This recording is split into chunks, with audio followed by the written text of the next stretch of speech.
Yo, what is up? Welcome in, everybody. We are here with the upper bracket final for ECL. Very much looking forward to getting into this one, man. I think this is a really great matchup. Obviously, we've got the spot on the line. I think there's kind of an asterisk on it at the moment. Not quite sure with all the changes into next year what's going on, but still a lot to play for and a little more money available as well. Get yourself slightly higher up. And as we talked about yesterday, as we talked about beforehand, this lower bracket is looking very, very scary. So this has got to be worth something. Yes, the system might change. I'm sure EPL is going to be around in some capacity, and paiN and MIBR, they will want to be getting their spot, securing their spot into the next season of it. Yes, sir. You nail all the permutations coming into this game, Mr. Scriv. What a matchup we have lined up here. The two best teams coming into ECL Season 48 in South America, paiN Gaming and MIBR. These are the two teams who top the table in the regular season. Got the two favorable seeds into the upper bracket. Both started their journey in the semi-final of the upper bracket and both won their opening games. They were both pushed though. In fact, they both lost the opening map in those respective games. Were both able to come back and win the series regardless. And winning this game here, like you say, a spot straight into Pro League. You don't have to worry about a little soiree into the lower bracket. With it being as stacked as it is, that is certainly going to be a bonus. Yeah, big style. I think this is a really important game, and it is the matchup of the season as well, right? Obviously, these guys played off against each other in the regular season. It was down to the BO1s, which actually is something that we'll probably revisit a little bit later on, because that would have favored MIBR quite heavily at that time. This is obviously now the BO3. This is also a team that, you know, has not necessarily had loads and loads of experience against one another. They played each other, I think, right at the tail end of the regular season as well. So when it comes to the BO3s, they've had a little bit at Cologne, but beyond that, they've really not had loads and loads of experience against each other this year, which you might have expected to be a bit higher, to have loads of head-to-heads. It's not the case. So this also as well, regionally, bragging rights-wise and qualification spot-wise, is for all the marbles. A game in Cologne playing is not a massive matchup for you in the grand scheme of things. So have they learned from those previous matchups, from those kind of LAN showings against each other? I suppose we're about to find out. These, of course, the rosters here. You'll be very familiar with these guys by now. A lot of big names, a lot of heavy fraggers, and a lot of players that we have to rely on for both of these teams, if especially maybe on that MIBR side where they're still bedding in new blood with Lukazi replacing Brennazan. I think that they have to have a few individuals to give them the upper hand here if they are to take this series. Oh, I mean, you just talk about individuals. We saw the names there on the graphic. The servers are stacked to the brim here, isn't it? In terms of firepower and talented individuals as well. It's going to be an absolute festival here coming into this game. I can't wait. I mean, just across the board on both teams, there's going to be so much heavy hitting on either end of the server. And yeah, it's always exciting when you've got two teams who are both so good and have so many talented players. You just know that the level of Counter-Strike on the server is going to be very high. Yeah, absolutely, man. Absolutely. And it was a bit of a tough one here for us to go with. I think we do have our player to watch for this series available for you guys. It is Insani, and this was kind of a decision that, you know, I went towards. It's really tough. There's players on kind of every facet of each team, right? It could have been Lux, maybe. It could have been Snow. We saw him have a really good series yesterday. For me, I think this is something that I wanted to highlight with MIBR recently. They have turned a lot of heads at the most recent season of EPL, right? Getting through to those quarters, and ultimately a lot of that was off the back of Insani, a really interesting player who, you know, came in as like a supportive element and has suddenly started performing really, really well from a statistical standpoint. And I think that they need Insani here in this series if they are to take it against paiN, because as we're kind of going to come on to with the maps, that's where it gets really, really difficult for MIBR, just because the holes in their pool at the moment are some of paiN's favorite maps. So it's really going to be difficult. Yeah, and to compound that as well, Ancient, which is the best map we've seen for MIBR, not only recently since Lukazi's joined, but actually for as long as I can remember, MIBR has been merchants on Ancient. They've always been ridiculously good at the map. that's the permaban right now for paiN Gaming. So you can just kiss that away off the bat, kiss that goodbye. Dust 2 going to be removed by MIBR as well. And then, like you say, paiN can go any direction with their pick. It's going to be Mirage. We saw them look very good on that map yesterday. MIBR picking Nuke is something that paiN will have no problem with at all. Big Uzera loves a Nuke. I mean, remember back to that previous paiN Gaming team as well with Hardzao, with Zevi as well. I think Nuke was actually their best map, so they'll be very happy with that. Will paiN Gaming. And then to decide the series, was it Vertigo? Is that what I call glimpse of? I think it's Vertigo. Yes, it is. Okay, Vertigo is the third. Feels pretty middle of the road as well.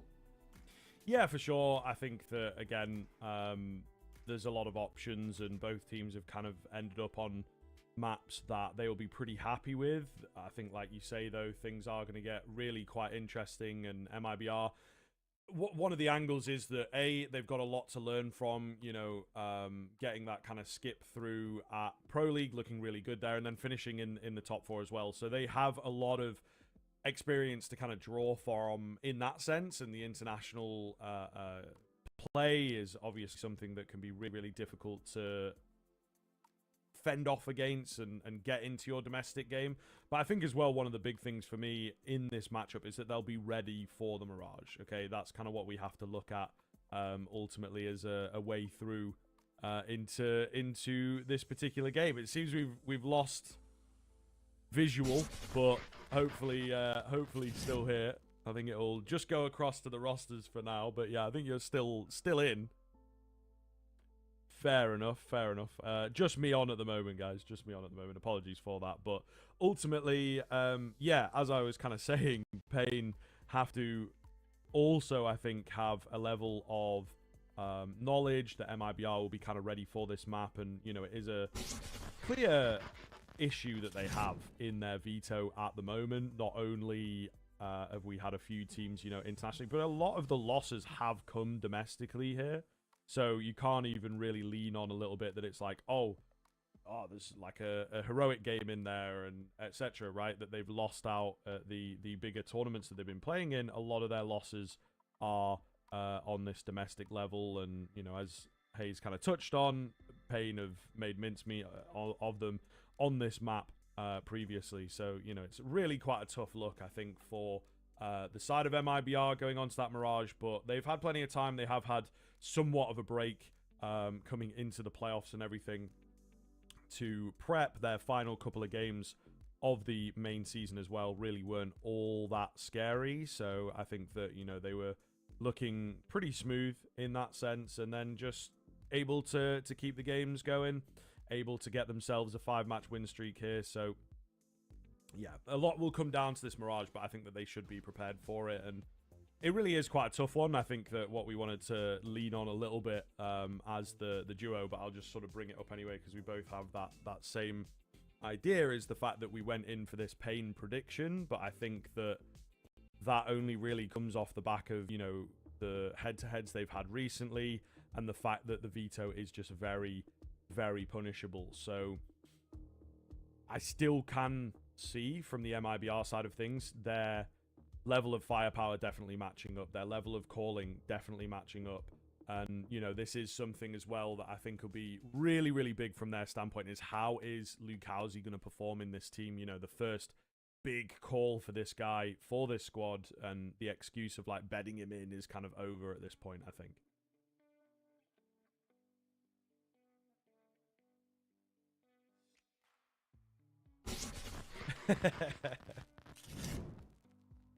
There we go. We're Beautiful. safe. We're back.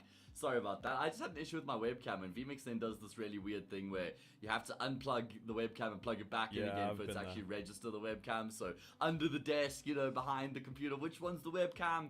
USB, trying to just figure it out. Either way, all sorted, all's well and ends well. I believe we're having a slight delay now. I'm not sure if production said good idea to call for a break, or if we just kind of shift this into podcast mode. I'm happy with both ultimately, but yeah, I liked what you're just talking about with Lukowski joining this MIBR team, where I guess that sort of period is now over, where it's like, yeah, he's just joined the team, we want to give him some time to find his footing, find his space. We know his skill set, is going to be very different to the one that you got from Brunizan. So to try and, you know, get him comfortable into the team's not going to be the easiest thing. It is doable. I mean, just the duo of Insania and Lukauzi, if it hits, if it works out, could be like the heaviest hitting duo out of any riflers in a Brazilian team. And I'm including Fury in that. Like, I know that people are going to be thinking, well, that might be a little bit of a stretch, but I don't think it's a huge stretch. No, I think you are indeed correct, to be honest. Yeah, I think that could certainly be what they're able to create. It definitely felt, that things didn't start off so well. They maybe didn't have a full-on game plan. They're doing it by feel at the moment. But yeah, it is a little bit of a difficult one to predict in that sense. We are going to take a little bit of a break here, unfortunately, folks. Tried to talk over the delay, but we don't really have an ETA on it. So make sure you stick around, and we'll be back with the game very shortly.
Hello, gamers. Welcome in, Counter-Strike enjoyers. We are here.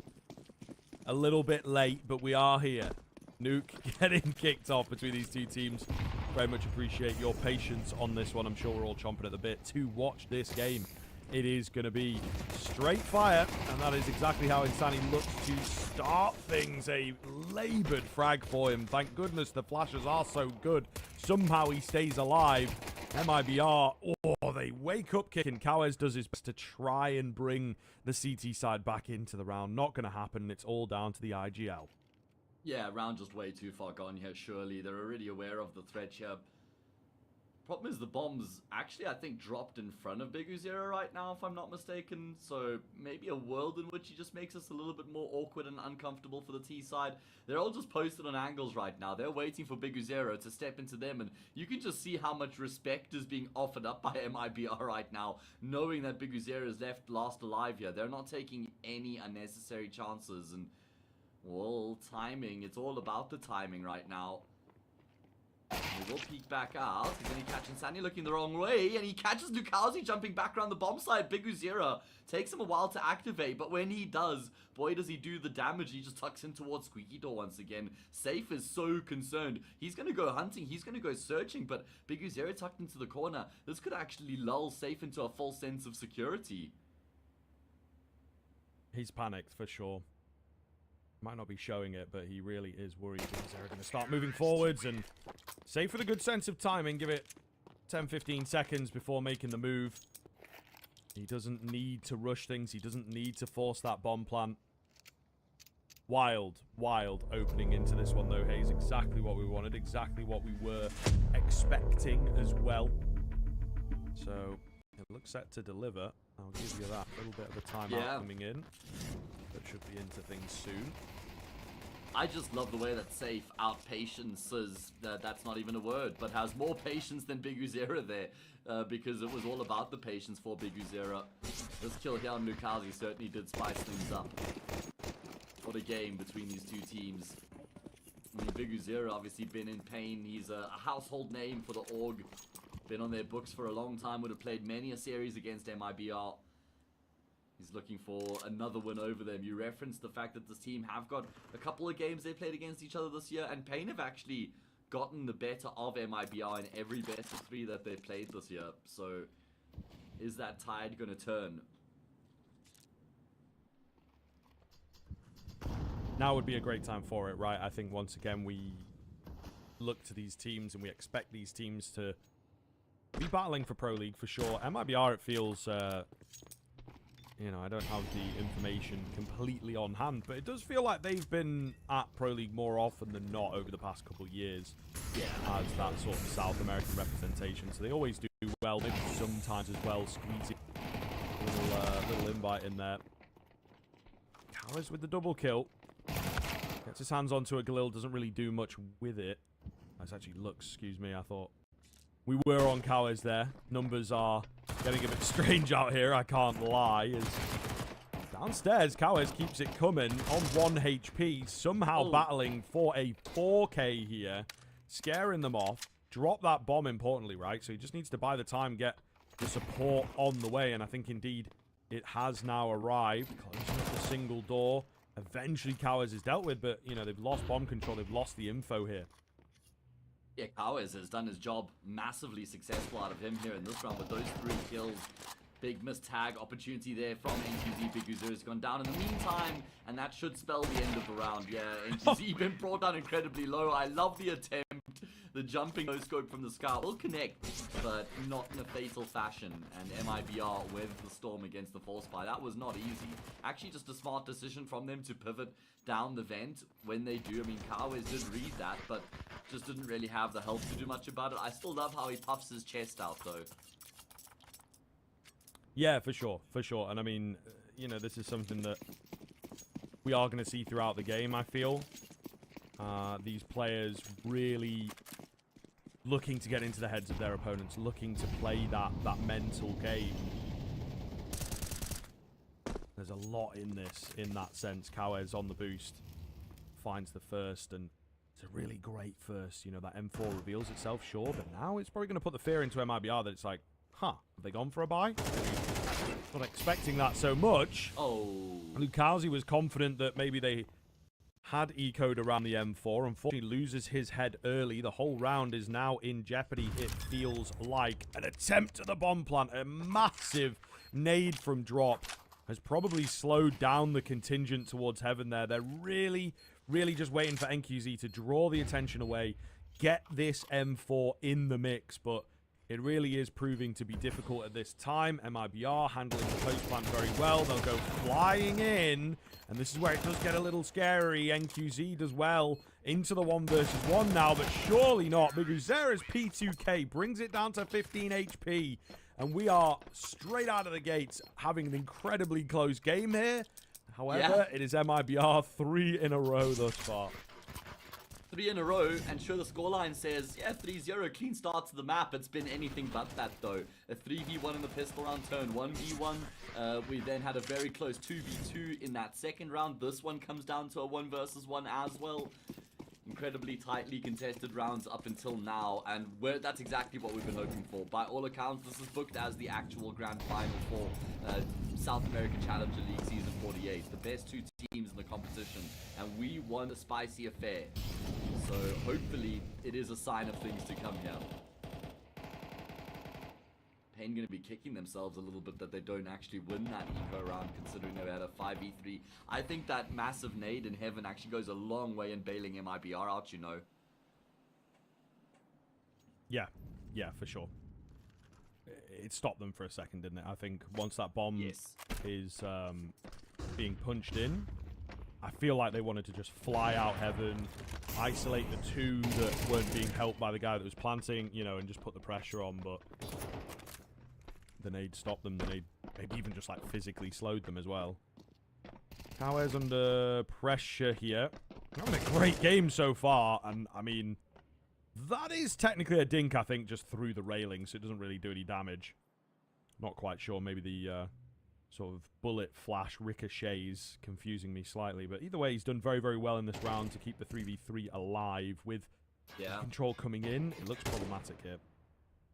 It's a bit awkward now for Exit because he's the one with the bomb in his back, but he's also the one who's trying to control these players coming through from ramp right now. All 3 of the remaining paiN Gaming players are just grouped up, so strength in numbers, I guess, is the name of the game right now, but it's also just quite awkward. It's quite uncomfortable trying to get back into the bomb site, trying to dump their utility. Eventually, Exit will be forced to drop off the catwalk and activate the bomb. Safe's not going to expect a second player to come through from there, but Insani's on point to trade. Exit will now recommit to that bomb plant. Look at how far forward Lux actually is, and it's smart from him. It catches Insani off guard, but Exit can trade, and again, another round that comes down to the wire. Yeah, this is tough, man. I mean, this is where paiN, at the very least, whether we agree with that remains to be seen, but paiN will be saying, yo, they're getting lucky, we're so close, you know, we just need to keep at it. Really unafraid of taking the fights here, though, on both sides. This is, of course, the MIBR pick, the MIBR preference, the map that they found great success on in Pro League. So I think that is something to really consider here, is this is something that is tried and tested against international competition recently, and that will be a very, very big deal. That will give them a lot of confidence and, of course, just the evidence, the experience to draw from. paiN Gaming, meanwhile, do have a lot of reps. Again, it tends to be against that domestic competition, but this is also a map that they are unafraid of, I think it is safe to say. And you'd probably argue as well, given numbers, given this, that, and the other, if you want to put it under the microscope, this is probably their best map, quote-unquote, but it is one that on that international realm, they've not quite had the same kind of success with. I think Ancient right up there with Nuke for MIBR. It's their 2 staples.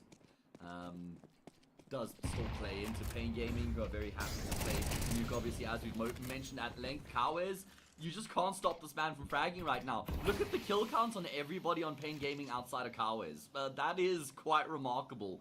3, 4, 6 kills across the board outside of Cowhere's, but he is doing a lot of heavy lifting. Another opening frag coming through from him. NQZ by himself in towards Secret. Oh my goodness, Ali is not by himself. He's got Cowhere's in tow, and they both just get steamrolled by Insani.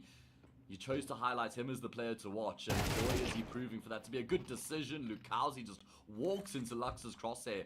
No problem collecting that kill. And MIBR looking the most dominant we've seen out of them in a round so far. Breaking of the glass. Big Uzera knows what is coming. Somewhat of an off angle for him, but yeah, unfortunately just overwhelmed. Snow capitalizes for the one, but he was never going to be able to do anything there. MIBR steamrolling ahead, as you say, one of their more dominating rounds. I think that does make sense given the money, and paiN know that this is now getting harder to recover from. You can't just argue, okay, we're bringing it down to one, guys. That's nearly there. They have to find something that is actually sellable here. Yeah, getting the rounds close doesn't count for points on the board. We need to see some conversion, so pause makes sense for paiN. Man, this MIBR team is looking red hot off the bat. I mean, when you look at the two teams side by side, I'd say you probably got a better unit, more connected, more on the same page. Obviously been together longer on the side of paiN. But if you compare the two teams side by side in terms of firepower, if you look at everybody at their ceiling, then MIBR, you know, clears a lot of teams. Really, they do. They can be such a difficult team to contain and play against when they're in that flow state, when everybody's at the top of their game, hitting their shots and looking as good as they have been so far. So paiN Gaming clearly got their work cut out for them.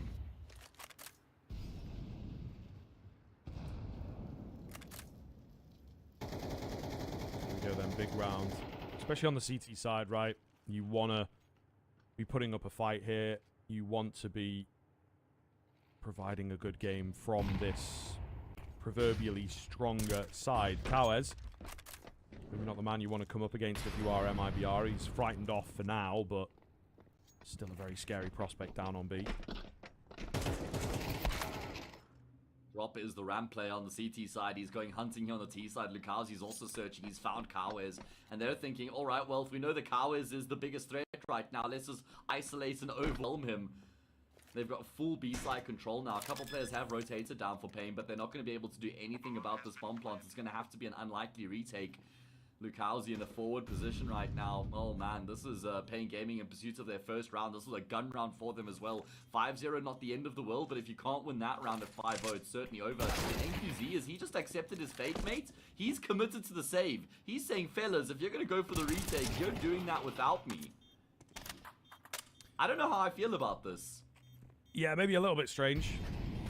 Maybe a little bit strange. He does not fancy it. paiN potentially not on the same page then.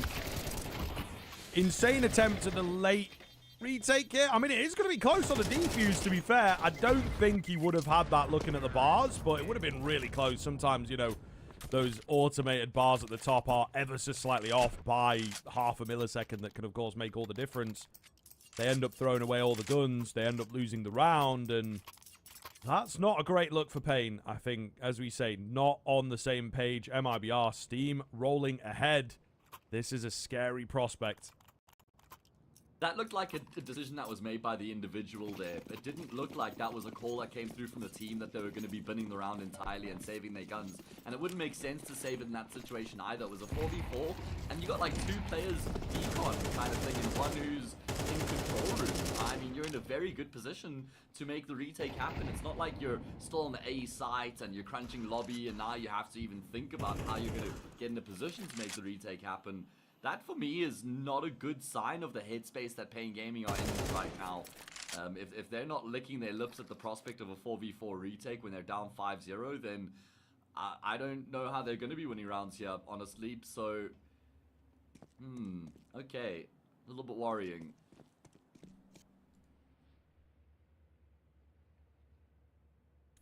For real. Yeah.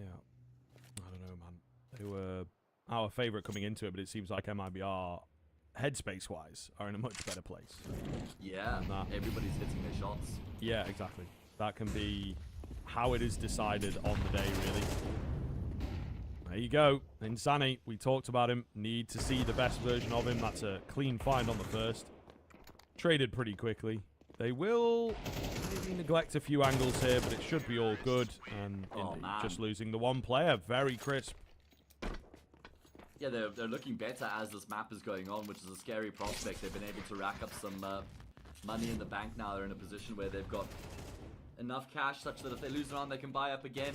It's just, when it works for MIBR, it really looks so ridiculously good, doesn't it? Just a symphony in motion. Just this double prong entry attack of Insania and Lukowski. Oh man, sign me up. I'm all for it.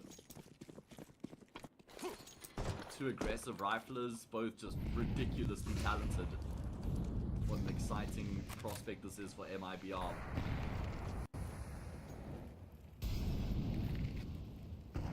Okay, paiN, time to pitch up now, boys. Lux will peek with the AG, but drop. How's he gotten that frag? Exits out in the molly, and Snow doesn't even spot him. He's just trying to clear hut at the moment. Completely discounts his opponent's position. Bomb site now in full control of MIBR. Oh, this one's looking as good as done. Wrap it up, put a bow in it, ship it off, boys. 8-0. Wow. That's just a little bit silly. That is just a little bit silly. I mean, you know, it felt like he was taking the fight and then just moved off, like, so strange in hut. And then also players able to just run through mollies, run straight out, like MIBR are having too much fun right now. You know, for what felt like a really serious matchup coming into this, I am perplexed. I am perplexed by these past couple of rounds. So MIBR will, I'm sure, take it to the bank, but paiN Gaming, this is not a good version of them right now. I feel like MIBR are just looking really good on an individual level. How many times have we just seen a player posted on an angle that hits an instant headshot when someone swings on them? We saw it from Lukowski a couple rounds ago. We saw it from Drop here in this round as well. Posted hut, he kills Lux as soon as he gets swung on, even after being naded. They're looking super dialed in right now. And it's tough for paiN Gaming because it's not like there's a strat that can kind of just change the outcome here. They just have to be able to go toe-to-toe with MIBR right now and be able to shut down these fast A players that constantly come their way.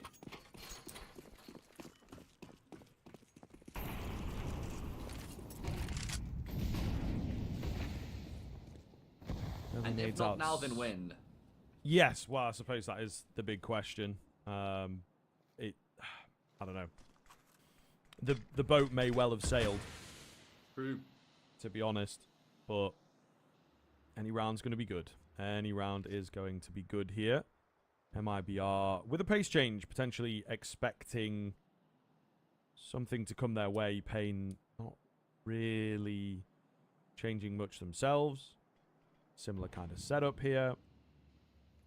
They are just looking to win out these early fights, I suppose. The NQZ AWP post is the only big difference. He's had the AWP a number of times. Hasn't really been able to find the impact this time. He is over towards the A bomb site, like you say. And MIBR are going to go exploring in towards ramp later on. Lux is here to support Kawa. It's the first time they've got two players to try and deal with the T side, and they will be able to work in conjunction with one another. Safe misses a key opportunity to get the trade. This is a rare advantage now for paiN as Snow gets a frag elsewhere. So a 4 versus 2.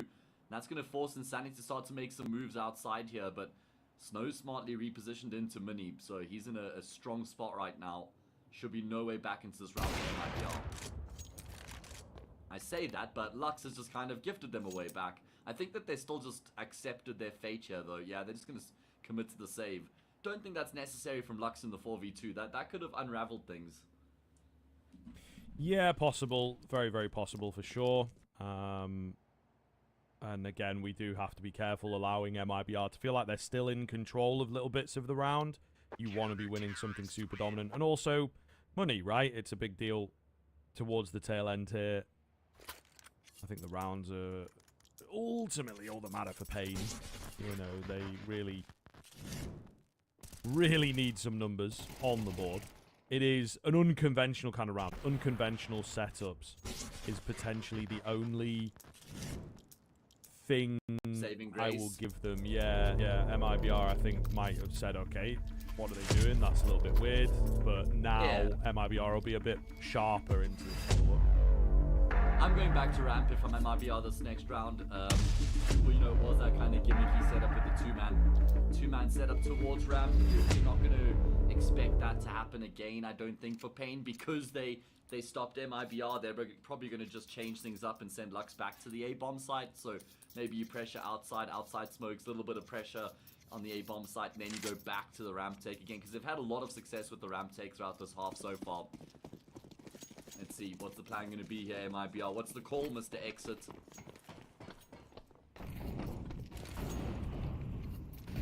Indeed. What is the call? They have to work things out here, and for me, I think it is paramount that paiN string this together. Biguzera will kick things off. He actually had a great series yesterday from that IGL seat. Does well for the first. Second one a little shakier. Not sure it needed that reface, and it will be the kill back for MIBR. And look at the space now that's been afforded to them as a result as they start to make their way down secret. There's no resistance at all. Kawes is still worried about ramp, and he'll be allowed to pivot down as Snow will take up that position. So Kawes is going to be on the scene in time. Minute on the clock now. Lux is going searching in towards trophy room. He's going to catch exit, and that's going to give all the info into the world now to MIBR as to what paiN rather as to what's going on here.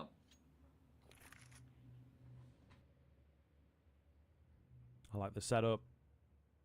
They do look very, very ready. Lux goes in for the face. Will go down. That messes with the setup here ever so slightly. Kawes at the back end of the silo. Spam down. They know about him, and it is unraveling here. Just NQZ remains alone. And the 4 versus 3 turn 3 versus 1 is absolutely brilliant from MIBR. Just such a well-constructed round, right? I mean, Safe has been hitting some really key shots in these rounds as well. Hasn't had to do a huge amount, but when the round is kind of on the edge, that's when he comes alive. Both the kills he's gotten here in this round have been very important. He gets that initial kill outside on Biguzera. That gives them the space to then pivot down secret and pressure B. And then he gets a really big frag on Lux there as well, because that's what then allows them to start to make their way into the B bomb site. And then even then, really good combination between Drop and Lukazi to deal with the other threat.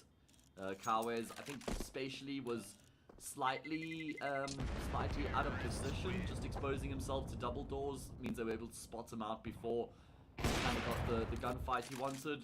Big kill there from NQZ, can at least retain the AWP, but it's 9-1, mate. We can't be celebrating saved guns at this point. They need rounds. Yeah, definitely.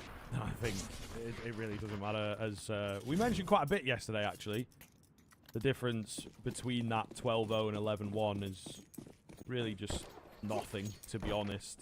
MIBR will be happy with a dominant half like that. They'll be happy with 10, you know. So paiN have not helped themselves here. The one round and then immediately losing the follow-up is a very, very bad sign as well. QZ goes searching here. Takes a frag, drops the bomb. Bit of an idea given across to paiN. Maybe finally, some kind of an upper hand.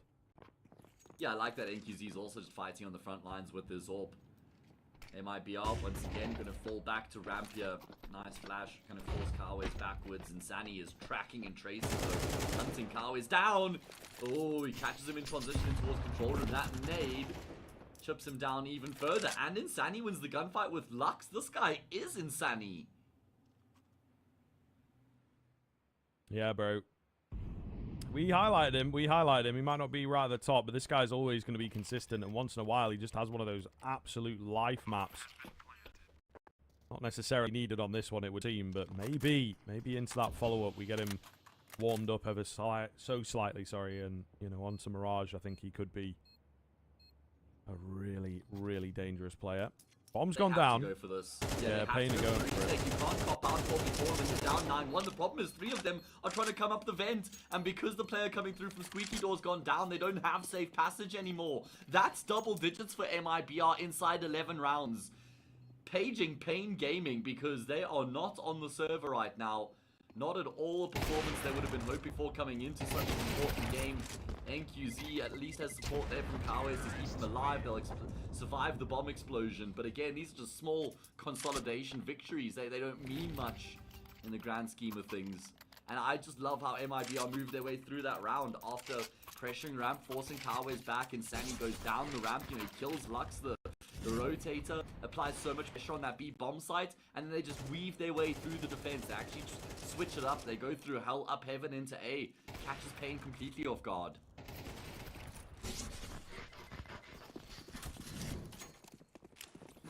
Yeah, man, I don't know what is happening here. I don't know what is happening. We're seeing some really questionable stuff out from paiN, to be honest. Wild run in towards ramp. Why not finish the half with a B rush? And it will indeed work out. 1-for-1 control of downstairs gained. Whether they can act upon it is, of course, the big question. Lux is here to try and put up a defense. Doesn't look great. He's going to try and make somewhat of a move. Maybe just trying to get the angle. The smoke's going to go down soon, though, and the bomb is as yet to be planted. So they do have to be careful. Safe looking flicky, man. Doesn't matter. AWP or AK, he is looking like a live wire. And actually, MIBR, they're going to detach from this B bomb site. They're going to look to try and swivel away. NQZ kind of has them locked in. The problem with his position is, how does he avoid the trade from here? Cool kill on Insani and gets out of dodge exactly as was required from NQZ. And kind of realizes what's going on off the back of that frag as well. Safe is still going to try and keep them focused on this B bomb site. Options available for MIBR. They might have to go back to Safe here now, you know.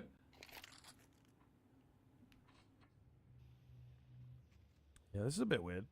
This is definitely a bit weird, the round that MIBR have created. All by themselves. No one really asked them to do it, so... yeah, they will move back and join Safe. Bomb plant should come in. Single is open, though, and yeah, actually, no. Bomb plant denied away. Looks with the triple right at the tail end. So, second round in for paiN. Will it be enough? Will it be enough? We're not so sure here, but I'm sure they are indeed going to believe in themselves for this second half. We'll catch you in a few.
Domination, decimation, devastation. You could go with your pick of a word. It was just class from MIBR throughout that first half. 10-2. And no, the HUD is not wrong. They're now on the defensive half of the map. So really, MIBR in complete control of Nuke right now. Winning the pistol would basically just lock the map in. So let's see if they can get it done as soon as the CT side. Pistol safe, bobbing and weaving back and forth. Eventually does get overwhelmed, but at least he gets a kill before that happens. Yeah, we'll see. paiN have obviously got an insurmountable task ahead of them, but it will begin with this pistol. Snow finds one, nearly two. At least creates the second down there. So, looking good here for paiN. The CTs, I think, were chasing ghosts for a little bit. They're nowhere near the bomb site, nowhere near to deny the plant. Gauzy will make his way down quite fast, and of course the vent drop for drop does close this gap. Maybe, just maybe. Double opens. Nice find from Lukowski. Can't get the second, though. And it will just be all on drop, as the 1 versus 2 has to happen if MIBR want to close this game out quick. Not the case. paiN will extend play. Yeah, exactly what they needed, picking up the second half pistol round. Even if it's just to buoy themselves a little bit here. You know, win a couple rounds back, improve the optics of the map itself, just improve the confidence in the camp. We saw them get ruffle stomped yesterday on their first map, Inferno, against Insanity, and then they came back and dominated Insanity on the following 2 maps. So, it's not like paiN, I mean, they've proven that they're able to come back from these sort of heavy losses already, but see if they can just save face a little bit here on Nuke. Big Zero calls a mean T-side on this map. Drop will try force it early on in the force buy. Lost his life out, so going to give paiN a good advantage here early on against the force buy.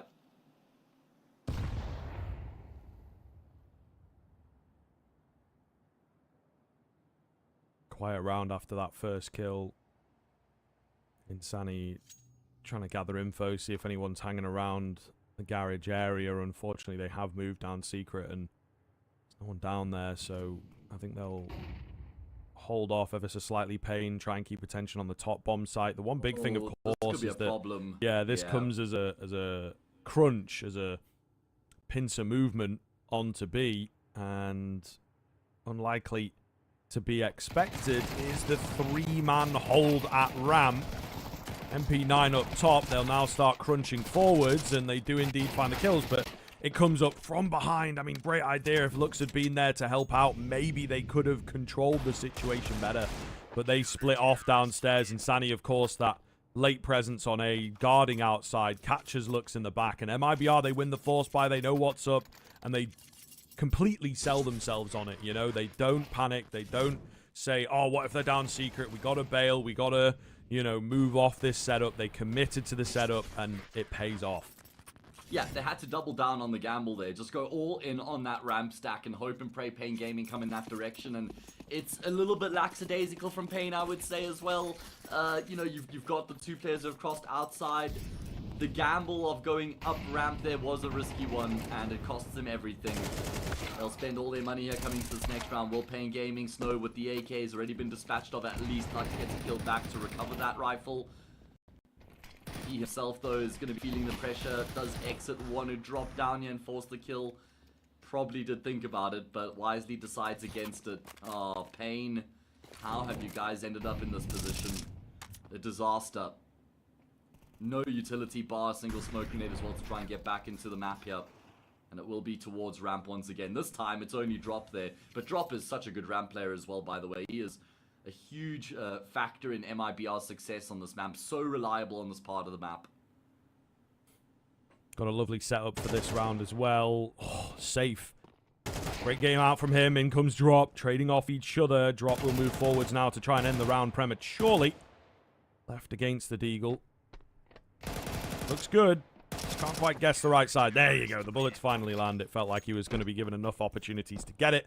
And we have map point coming in from MIBR. I mean, this is epic. This is potentially the team that were expected to take the map. But in this fashion is absolutely ridiculous. And they continue making a name for themselves on this one. At Pro League, and now against domestic competition, looking unstoppable. Looking ridiculously good, right? I mean, remember how close the opening 4 or 5 rounds of this map actually were. Imagine paiN Gaming win 1 or 2 of those clutches, right? Could be a completely different map at that point, and MIBR didn't need any second invitation after they got the ball rolling. They haven't stopped rolling here. paiN Gaming being rolled over. Rolled up and smoked. I don't know, man. There's a lot of puns in there to be made either way. It is going to be a very tough showing so far for paiN. 12-3. Just pistols in play here. Masterclass from the team who have picked the map.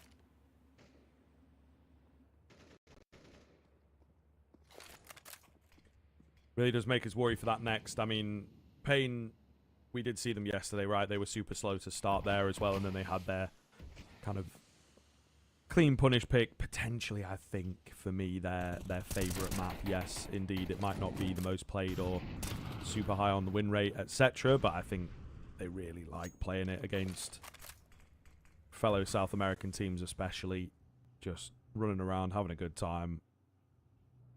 But it is always a risk, man. And I mentioned this a lot in EU with Neo, maybe not in the very, very one-sided affairs on that map, at least on paper. But, you know, we always like to talk about the fact that Mirage is the baseline map at the moment. Inferno's maybe fallen off in that sense. Mirage looks really, really good for a lot of teams, and everyone's got to know how to play it. Now, I have talked over this round thinking it was going to be over in a jiff, but not the case. 2 versus 2's ensued here, Hayes. For Sunny, all about the timing right now. In towards single door, opens up, exposes both the players on the other side. Gets the kill on NQZ, gets out of dodge. Look at the timing, Scriv. Or at the time, shall I say, 6 seconds on the clock right now. Lux will actually be able to activate the bomb. Exit's applying so much pressure. Lux has no idea where the fights are coming through from. Continues to be chipped down. Exit will force the frag. And MIBR conclude proceedings here on map 1 in this upper bracket final.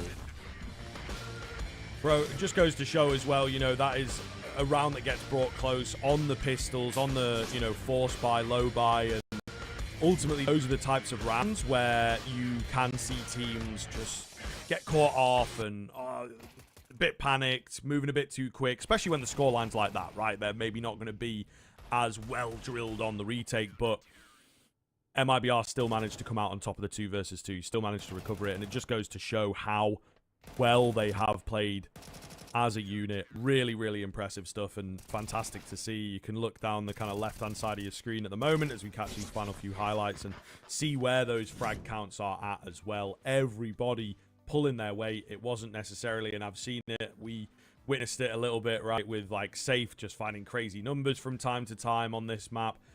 Not the case. It was a real team effort there from MIBR to get that really dominating scoreline, man. And I mean, I said it yesterday when paiN were playing. I'm saying it again here.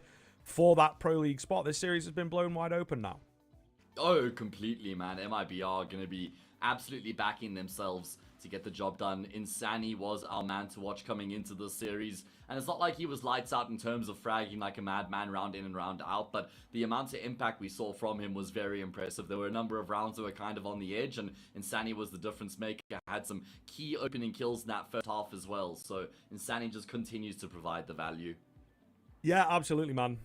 Really looking impressive. I think that, you know, you and I pointed towards this guy as being one of the win conditions for MIBR, and definitely did look that way, that he was involved in the win condition. It's kind of hard to say when it's such a one-sided affair, but now I think this is, you know, coming into Mirage where he will have to really open the game up and hopefully thread his way in. One of the scary prospects for MIBR is just the fact as to whether this is, you know, a weaker map for them, but also have they got the likes of Lukowski ready to go into this map? Is it going to be as solid of a team showing there? We really can't say, but they have looked absolutely fantastic on that first map, and I think it sets up a very, very interesting second. Now, paiN, they bounced back here yesterday against Insanity. It's a different team. It's a different team. It's different gravy, man. You know, you might be able to do it there, but MIBR, I think they're going to be ready for this one. I really am worried for paiN. We're going to take a break before we get into it, but stick around, folks. 10 more minutes, and we will have more Counter-Strike on your screens.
An explosive first map coming out from MIBR. Incredibly unexpected for it to be that one-sided. Indeed, a great map for them. One that they have drawn a lot of attention to. Clearly been doing the work on. Lukowski is bedded in well, but to find it in such a fashion, I think surprises us all. This does come in now, Mirage as the punish. But I'm not sure, Hayes. I'm not sure. I think that, you know, paiN might have allowed MIBR to build up so much steam. Similar story happened yesterday against Insanity, but it's a different opponent here. It's such a different level, and I think it is going to be really, really challenging. You know, this Mirage could be very, very scary. In fact, if MIBR just sort of come in with a completely different energy where it's like, all right, might not be expected to win this one, but we're just going to have some fun with it and be unpredictable, and that can be hard to work around, you know, when you're trying to play your serious game. I mean, it really depends which lens you look at Mirage through. Do you look at objectively, just in terms of the map in isolation? You know, the last time these two teams played on it, paiN were able to win 13-1, completely dominated MIBR. But we have to take into account what's just happened in the map preceding this, right? Nuke was... we didn't even see paiN get the ball rolling. They never pitched up on the map at all, right? They got completely steamrolled. And so we're going to have to see them do something they haven't done yet in the series, and that's pitch up and get things going and find their groove on the server. You know, MIBR haven't been great on Mirage, but I tell you, Lukowski is ridiculously good at this map. He is so strong in connector, T-side, CT side, he's a live wire. So I certainly expect him to improve the stocks of MIBR on this map in general. Yeah, like I said, based on what happened on the previous map, I think that MIBR could just come out running at paiN, and paiN could struggle to contain them. Yeah, I'm also in that camp. I am also in that camp. I think it is going to be a really, really difficult tell here.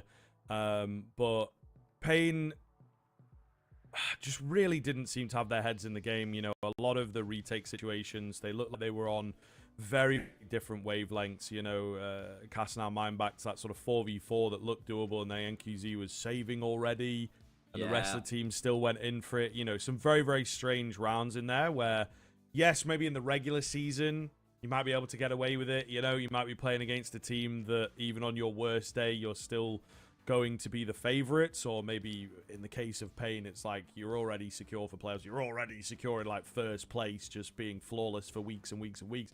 But when it comes to this playoff game, that does mean a lot. That means avoiding that lower bracket, you know, and getting this sort of qualification spot that we're kind of touting at the moment. It's always good to have that notch against your name, considering what's going to happen next year. But ultimately, this should be a game, I think, even regardless, you know, of stakes and all this kind of stuff. It's paiN versus MIBR. They're the two best teams in the league, vying for the top spot in the region at the moment as well, you know, with the fact that the Brazilian scene, the South American scene is not really all that solidified.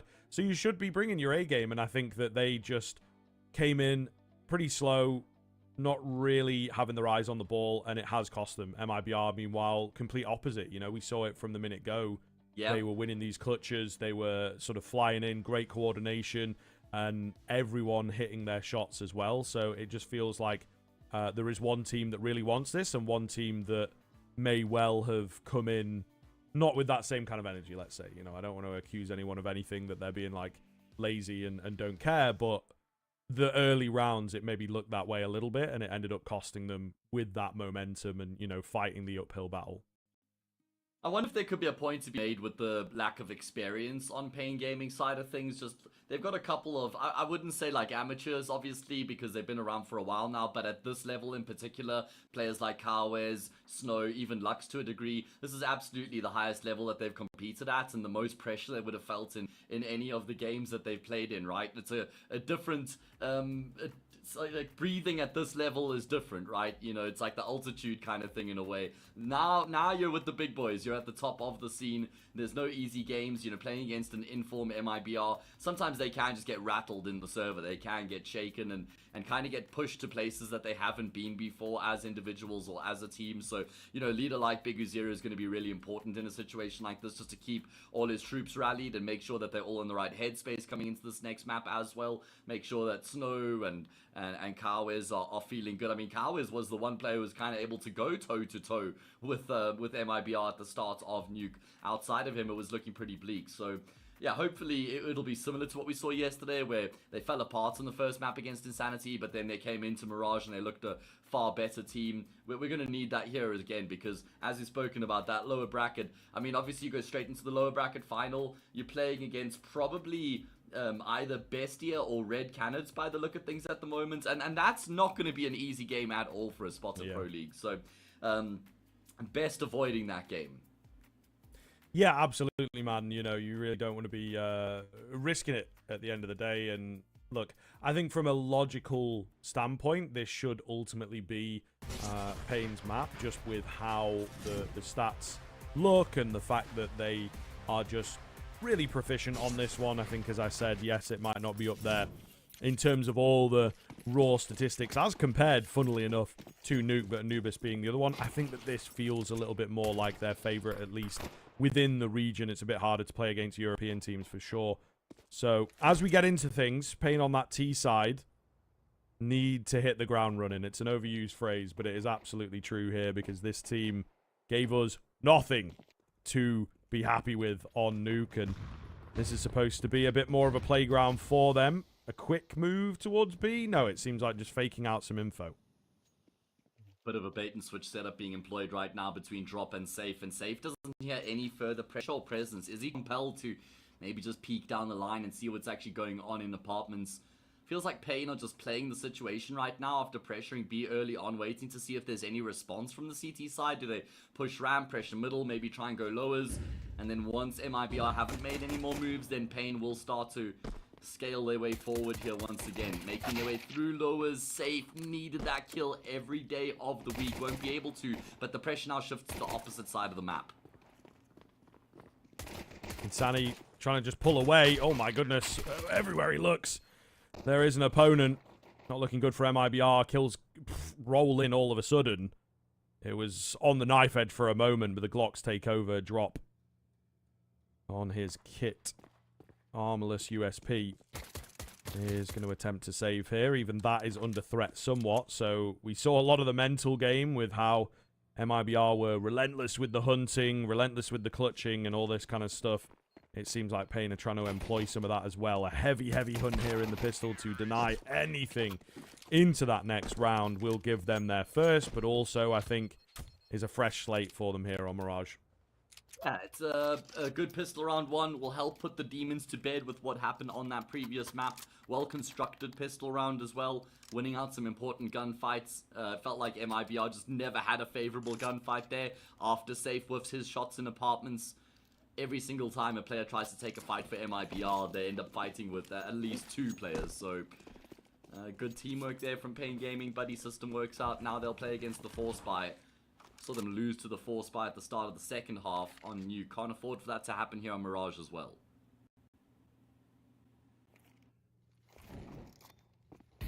It is true. I think they will be acutely aware of that fact. Execute coming over the top. Not the greatest. Not the greatest. They don't move quickly with it. They don't flow with the smokes as we see sometimes. So a very staggered approach. And of course this smoke that's been thrown down by Insani is really making them second-guess themselves. Plant is being forced. Insani goes down eventually. Smoke's going to begin to dissipate. And actually, I think MIBR are like, all right, screw this. We're out. Let's just save. Yeah, I think it's the right call in the moment as well. There's no way you're going to retake into that A-bomb site, carry these guns over, save your money in that next round to still essentially have a 4-spy to work with. Exit will get caught just walking through lowers, so at least that'll just make the next round slightly easier for paiN Gaming, as they will double up their round count early on here on Mirage. As you say, wasn't an ideal push into that A-bomb site coming through initially from paiN, but they're still able to make it work. Just good attention to detail, not getting caught off guard by Insani with his little bit of his shenanigans he was bringing to the bomb site, playing around the smoke grenade. And it will be that 2-0.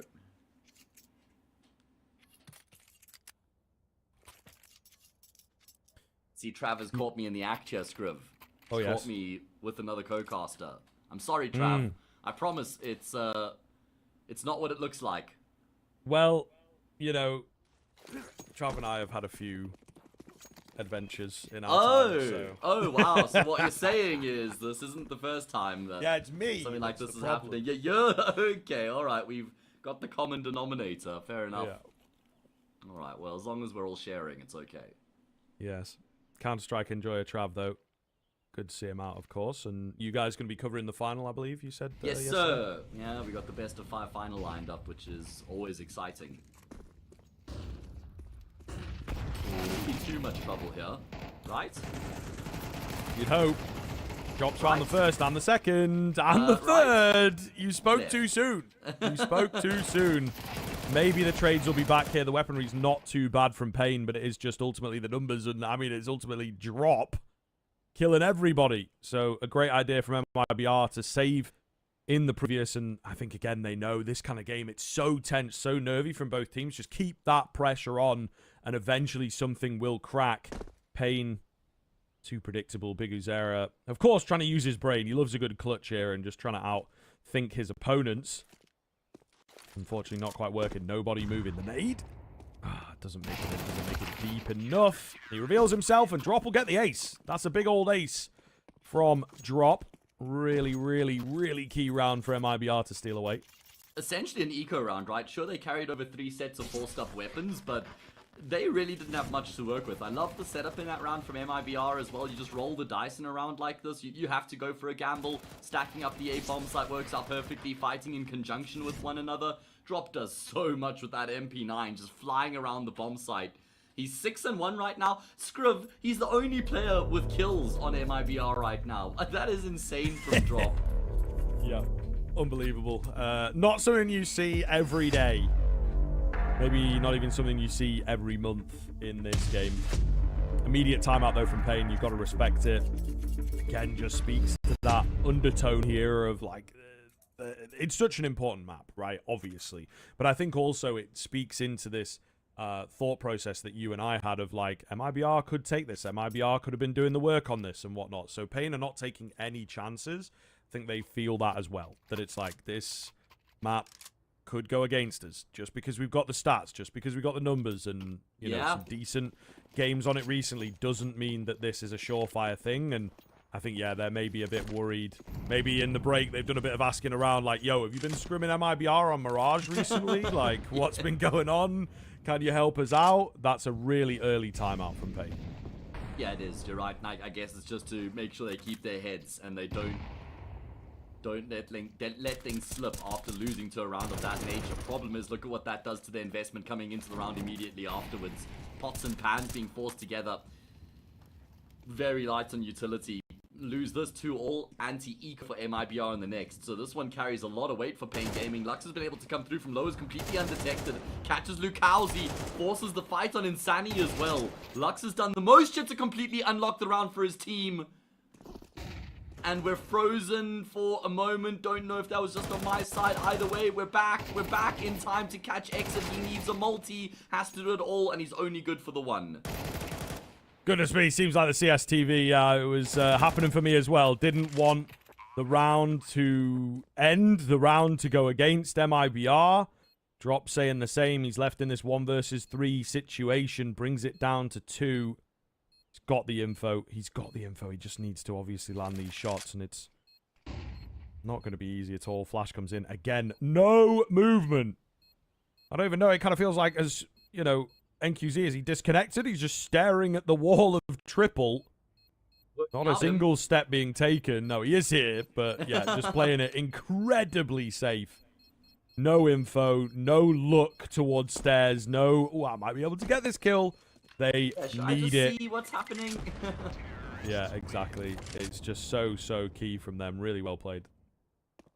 Yeah, absolutely. And a huge breath, a huge sigh of relief, no doubt, for paiN Gaming as they win that force buy as well. A little bit lazy from Lukazi to get caught off by Lux. It's because they'd killed a player in lowers already, so they kind of just discounted that part of the map, and it punishes them completely. Huge triple. I mean, the first 2 kills from Lux were wonderful. The fact that he gets a third, though, is just ridiculous, man. Yeah. Crazy scenes, man. Crazy scenes. Oh, Lukowski. That's okay, Lukowski. I struggle with that jump as well. Yeah. Yeah. Are you a salaried pro player, or no, sir. no? Is that just him? That's true. Maybe a bit Fair rude. enough. Maybe a No, bit I rude. love that. Make me feel better about myself. I'll take it. Yeah. It does happen, though, unfortunately. I think, especially in CS2, it just feels like you've got years and years of Go muscle memory. Yeah, but less reliable. Slightly different. Jumps here. Yeah. Yeah. At least they've got a full arsenal of weapons here for MIBR.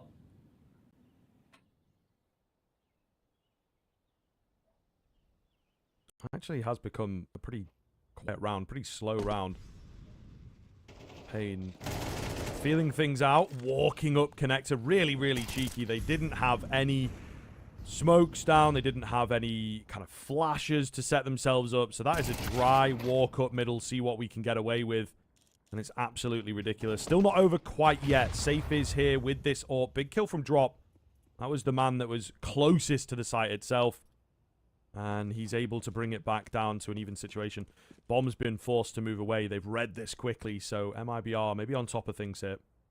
Safe is already on a move here, and he's going to be in position just in time. Where does he actually place himself is the question. 20 seconds on the clock here. Oh, Big Zera gonna go down here to the AWP of Safe. That's gonna confirm his suspicions that paiN are gonna try and go in towards this B bomb site. And that's forced Kawes to pause for but a moment. He's really hoping he gets this gunfight offered up to him before he has to force the plant. And there's no way he's gonna be offered up this bomb plant at all. And there we go. MIBR actually will close out the round. That was looking really good for paiN. A 5 versus 3 for a brief moment after they get those 2 kills in connector. Lukazi does well to get a frag back, but I was a little bit skeptical of his decision to just stay in the exact same off angle. He gets swung on, he goes down, and then Drop just assumes that position, and he picks up where Lukazi had left off. Unreal. Absolutely unreal showing, I think, from both sides, really. We're having some great rounds out here, and we'll see if this tension eventually snaps. You know, it does feel like the kind of elastic band effect just being pulled and pulled and pulled, and eventually it's either going to have to be let go by one of the teams, or indeed it will forcefully break. Lukazi forcing a fight towards mid, falls south, and paiN will be thankful for an early fight. I feel like paiN have actually been bossing middle so far throughout this half. Another opening kill, Lukazi 1 and 5, using a tough time of it. The connector smoke gets cleared out kindly there for Insani. He reaps the reward. Very good instant headshot coming through from exit. Probably not going to expect Lux on this angle though, so at least a good trade. Lux himself could get caught off by Insani. Oh my goodness, Lux is one of the bravest players I've ever seen in my life, and he is, well, able to capitalize on his boldness. And Kawes gets in on the action as well. Lux, again, the key that's unlocked around here for paiN. This is what I was talking about. Just a mad break here. And it all comes off the back of an overface from Lukazi. That really spiraled everything from the start of the round. Now, the one big thing Drop has is they don't know where he is. They've also got a bomb to retrieve. And they're pretty sure that he knows where the bomb is at. And I think he does. And he's gone for, like, the least likely path. Doesn't care about the bomb. Doesn't care about the bomb at all. And is just looking to try and get the drop on these guys. Now, it's all going to come down to timing. Oh, no, they're going A. There's no way he's correct. Bro, I figured they get the bomb, they go B, right? But they've picked up the bomb. They've dropped back. He could actually win it here and now by just dropping the bomb. Drop. Oh, my goodness. He plays it too safe. He plays it too safe. They spot him before he's even able to get any damage onto the planter. That is, oh, so painful to watch. I also think it's one of those moments where Drop's licking his lips because he sees the time on the clock, he hears the footsteps, and he sees the bomb planter. Even looked like he was just trying to take an extra second to line up the headshot, but Lux is so smart with the way that he positions himself. Not like he's already got half a mind on the post plant, trying to play connector, you know, thinking about the long game. He's like, I just need to cover my homie here for the bomb plant. Lux has been monumental here in paiN Gaming's success early on in Mirage. He's 10 for 4. What a display coming through from him. MIBR, they're going to empty their pockets and go for the force buy once again, but it's going to be an exec into the A bomb site, and that is the perfect antidote to the setup CTs have employed. Just so ridiculous here, man. These rounds are unreal. Well, I'm going to go down. Exit finds the first kill of this one. Lux is once again hanging out to try and be the danger man. Here's him coming. 2 pieces. Nice. Oh, yes. 3 is so good. And the Glock as well.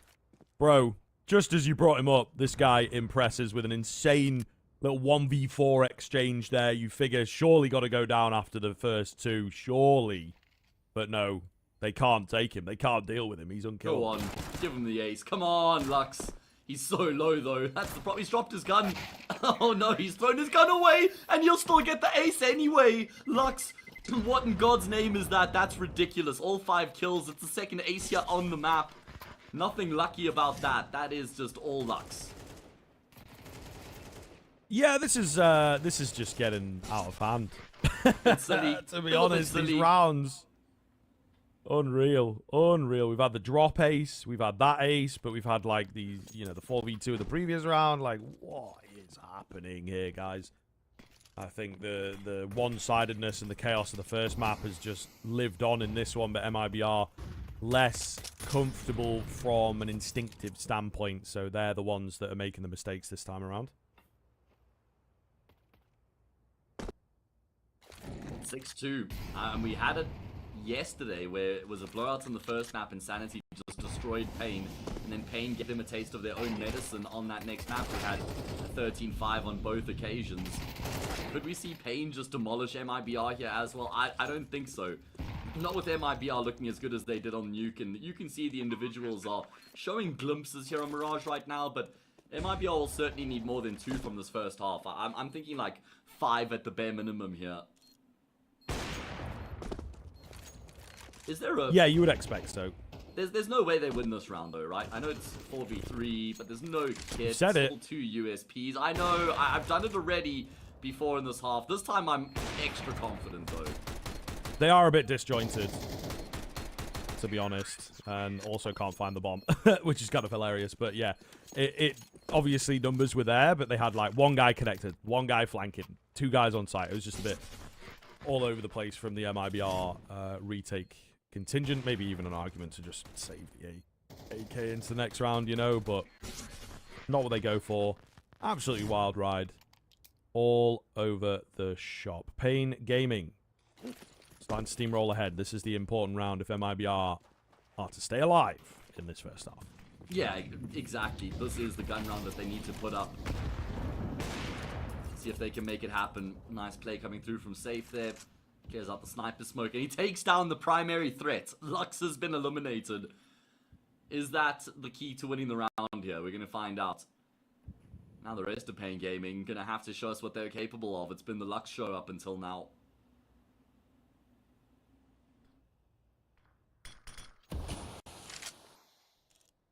He's certainly been on the fringes in the Brazilian scene for a while. I remember, I'm pretty sure he stood in for Imperial at a big LAN event when...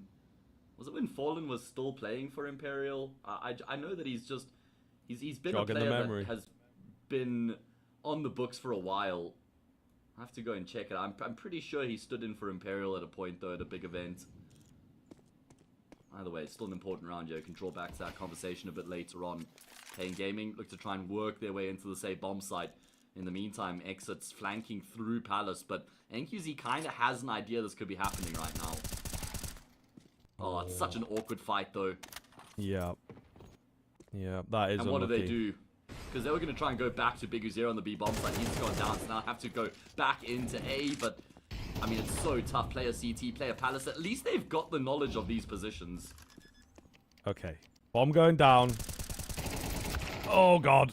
Okay, and Sunny does manage to, you know, find a plan to get some decent damage. So that would have been unreal if they lost that one.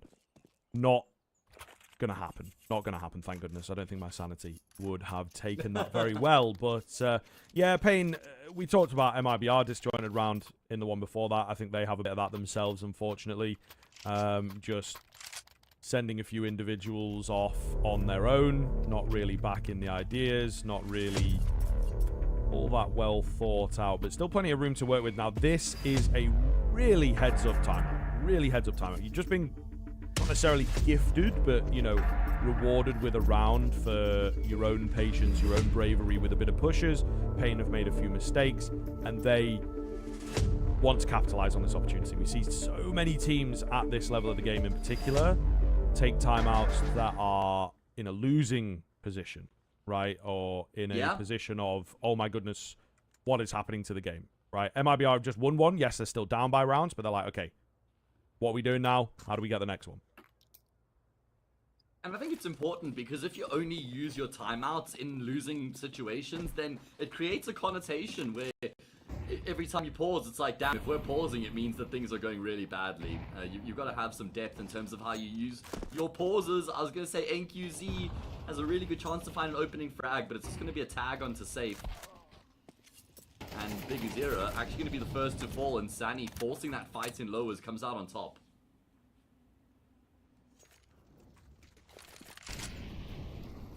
Looks, as per usual, trying to be the man to win the round out.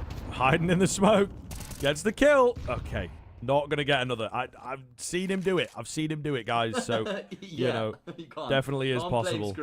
Yeah, exactly. We've seen it as recent as this map alone. Alright, well. 4 versus 3. paiN got a couple players in towards mid here.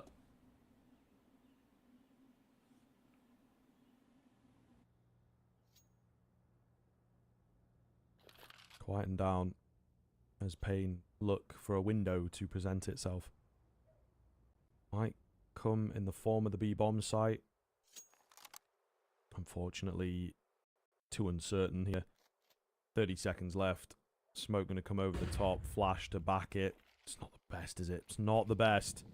Maybe baiting in some kind of a peek. It's all on the short player. Drop knew what's up. I think really, really well read from him to have the heads-up play. Nearly gets all 3 there with the dink gun, letting him down, really. But a perfect round coming in from Drop to clean that one up. MIBR closing this gap.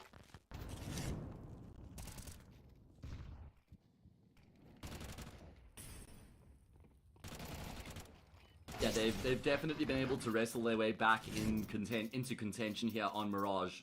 And I feel like a big hallmark or theme here for this fight back from MIBR is just that they've been able to contest middle successfully, right? Because that's where they were really struggling in the early game of this map, and they have been able to find a solution, find a recipe to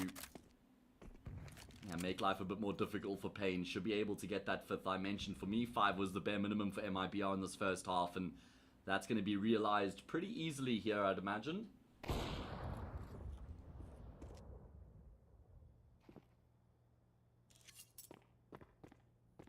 One would assume so. Already a couple falling. paiN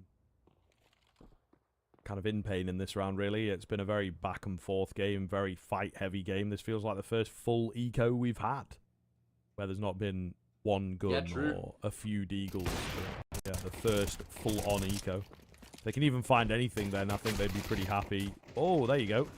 Clock gets involved, but only the one. So MIBR, they've done well to pull this back, honestly. I thought paiN were in position to give us a super one-sided game once again. I mean, they were at 6-2. We've even mentioned that was the gun round MIBR had to win if they were going to stand any chance of fighting back on Mirage. They do win that gun round, and they've won a couple rounds since then as well. 3 in a row for MIBR. Certainly does improve the optics of Mirage. If they can level up the scoreline here, then paiN Gaming will absolutely feel like they've left a few rounds on the table.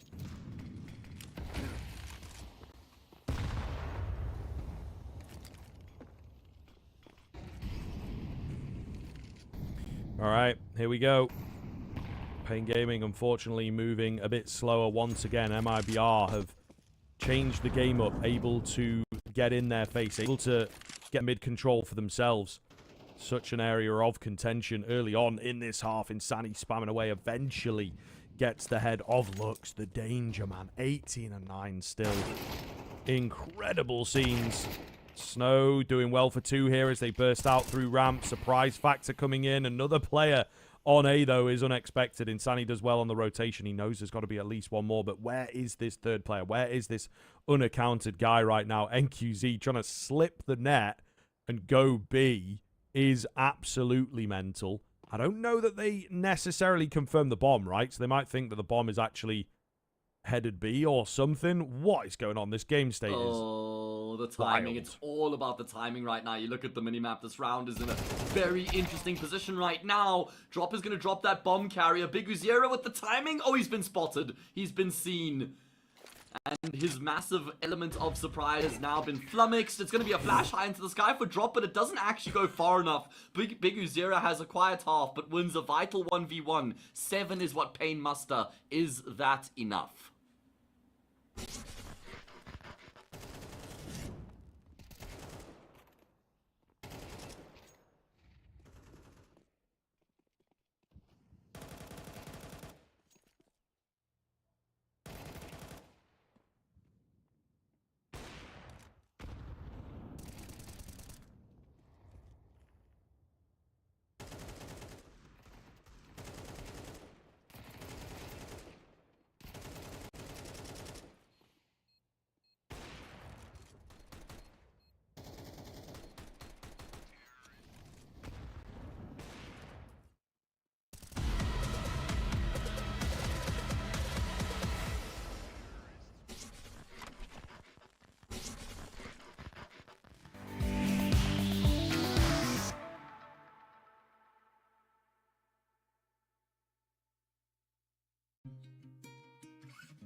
Welcome back in, one and all. An interesting 1v1 towards the tail end, but paiN will squeeze out that lead. MIBR have done so well to bring it back. However, felt like Mirage was going to be non-starter.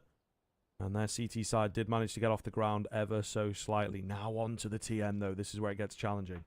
Absolutely. T-side pistol round win, I wouldn't say is a necessity, but would go a long way in improving how MIBR are feeling about the state of this map. Insani finds a great opening kill, and that makes NQZ's life so difficult. Julie's underneath Palace rattling off the shots. They realize pretty late that he's actually here, and they will at least get the trade, but it's bought some time for the rotations to come through from these CTs. Oh my goodness, vital gunfights being won out by MIBR right now. This certainly could have gone either way, but they've been able to get some really key shots. Only no left remaining. 1v4 turn 1v3. I don't fancy his chances. No, especially after that little banger. Not going to happen here, one would assume. And he will indeed go down. So MIBR using the clocks to their advantage, closing the gap in a lot of cases there, will allow them a pretty important round, I will say. Like you say, not a complete necessity, but it's a fantastic place to start from. So paiN are going to have a difficult kind of run here. Are they going to force? Are they going to go for the early rifle? It looks like there is a difference in opinion, but they will eventually go in for the force. I'm not sure I'm a massive fan, bro. This is going to give MIBR so much room to work with. They could really build the bank up. If this goes super one-sided here, and you've obviously got the eco in the next, like, there's so much weight on that first rifle. Yeah, you're right. All of a sudden, it's 8-7. MIBR have a lead at that point, and they were chasing the game 6-2. So that would make them feel a whole lot better. Look at Drop. Look at the space he's taking right now. Talking about space being taken, they're fighting up Catwalk, already pressuring this B-bomb side. That's created the space for Drop, but oh my goodness, the pistols are just reigning supreme. Force by working out perfectly here for paiN. Safe is desperately trying to force this fight from the low health player, and he will come through, but Lux has been able to chip him down. It's a 5 versus 2. Kawes is in a phenomenal position. Exit certainly privy to the threat, but how does he get out of TV room safely right now? There should be no way that paiN lose this round from here. Man alive, something in the water tonight. The rounds, the unlikely rounds, the force buys, especially, have just been so good. Honestly, it's just crazy. It is absolutely crazy. MIBR, it was there. It was there. The chance for you to gain control of this game and really make paiN think about the prospect of the 0-2 defeat. And then this round happens, bro. Yeah. I think that might be the energy. It looked like they were waiting for someone to walk into them, and then that's not happened, so let's just save. I think what sucks about this round that MIBR lose here is that it's not like they... Excuse me, it's not like they just get destroyed off the bat. They actually get themselves in some good positions, some great positions. You know, Drop early on in snipers. You got players up Catwalk pressuring B. If they just hit 1 or 2 of those shots, even the early gunfight with the snipers player that looked very messy. So many moments there that could have worked out for MIBR to actually get a foothold in the round, but doesn't transpire. 8-6. paiN Gaming win the vital force fight to keep themselves ahead. All right, let's see. MIBR, an idea for this round, I think it is safe to say. They don't just kind of throw themselves into that one, saving out what they have. Gives a slim opportunity for them to also answer back with their own force buy. Early smokes out towards mid, feigning the idea of a mid presence. Actually not really anyone here at all. Safe does have the AK, the scariest weapon of the T side, though, to try and cook something up.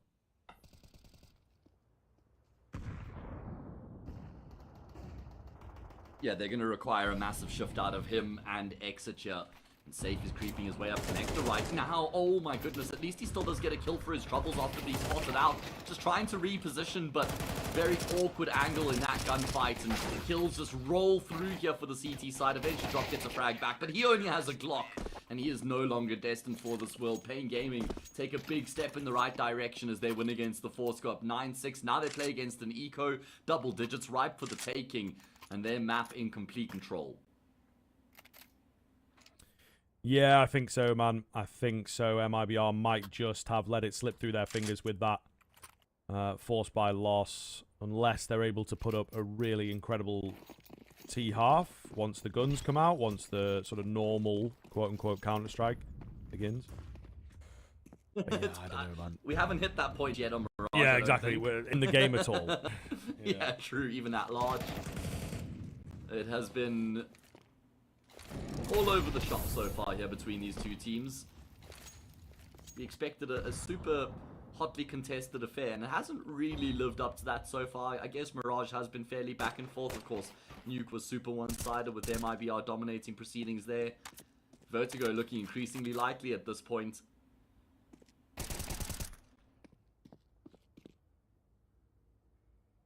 A little bit of something happening with the run boost, but unfortunately far too many CTs around. You're not going to isolate any of them.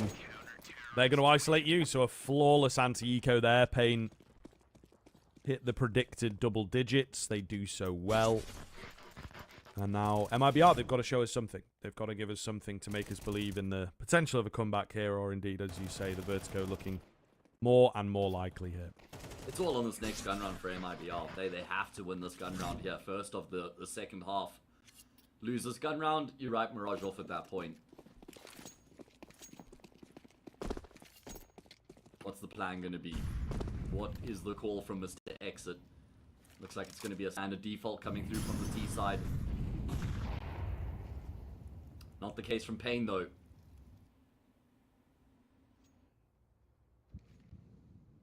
How far does Big Uzera actually extend? He's got Snow to potentially throw some support util. Snow's only got a smoke grenade now. Generally, as the smoke fades, the CT player falls back safe. He's just posted on the angle, patiently waited, and he's rewarded for his patience.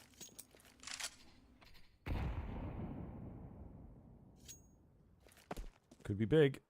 See whether they can turn this into anything now then. Looks like it will be an A play for MIBR. A lot of utility still remaining, although only one smoke to lay down, and again, sort of feigning that presence towards middle. So the site itself is left pretty open, very different from the way that paiN like to go for the conventional executes, as it were. NQZ gets an early smoke down, decides to go for an early peek. Meanwhile, Kawez falls to the same kind of fate. Nice return back. That's actually the bomb dropped out in the open, which is a little awkward for a second, but I think they're confident enough with their numbers to win these fights out. It's all going to be on Snow against the entirety of IBR. The bomb ain't planted just yet, so who knows, man. A well-timed frag. This could get messy.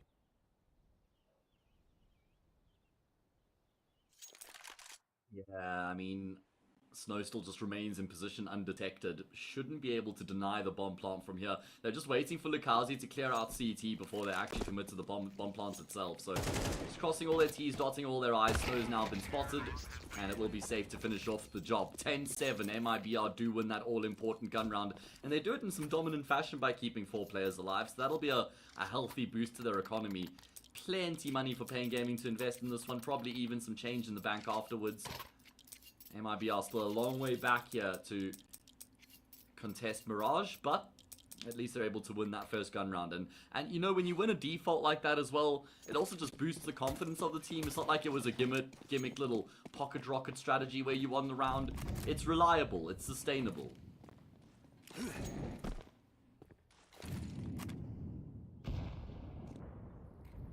Alright. MIBR. What have you got for us? I think they are going to go deep into the strat book here and try and pull out some of their best. Quick A execute. Again, though, not necessarily flowing nicely with the nades. And paiN are ready. First kill comes in. Exits left lows. A lot of presence here from the CT side. A lot of their own smokes as well to just really make things hard to work through. I don't know where to look. Don't know where you're getting shot from. Silenced M4s. Incredibly hard to pin down. And well, oh, no. Getting on top of each other, that's kind of awkward. Safe will go down. Yeah. I don't know. Safe wanted to go forwards. Exit wanted to go back. Maybe calming the argument right now as we speak, to be honest. Yeah, Safe may even have just been posted up on stairs, which is where the peak actually comes through from, so that could be quite frustrating for him. The round just falls flat on its face. Great defense on the say bomb site coming through from paiN. Kawez in particular, just making a nuisance of himself. I love the way that he picks and chooses his fights, just going back in and out of the smoke there. So difficult for MIBR to predict what's going on. You know, Kawez just playing off his teammates really nicely there as well, just pinging the contact back and forth. And Exit, well, surely inevitable that he will go down here. 20 seconds, I guess, saving the AK, the best he could hope for. And that's going to be an 11th on the board here for paiN. They take a big step in the right direction.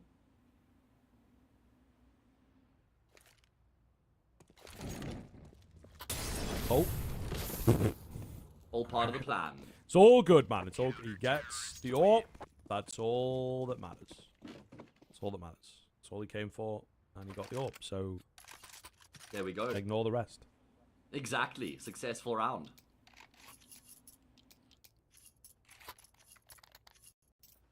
Okay.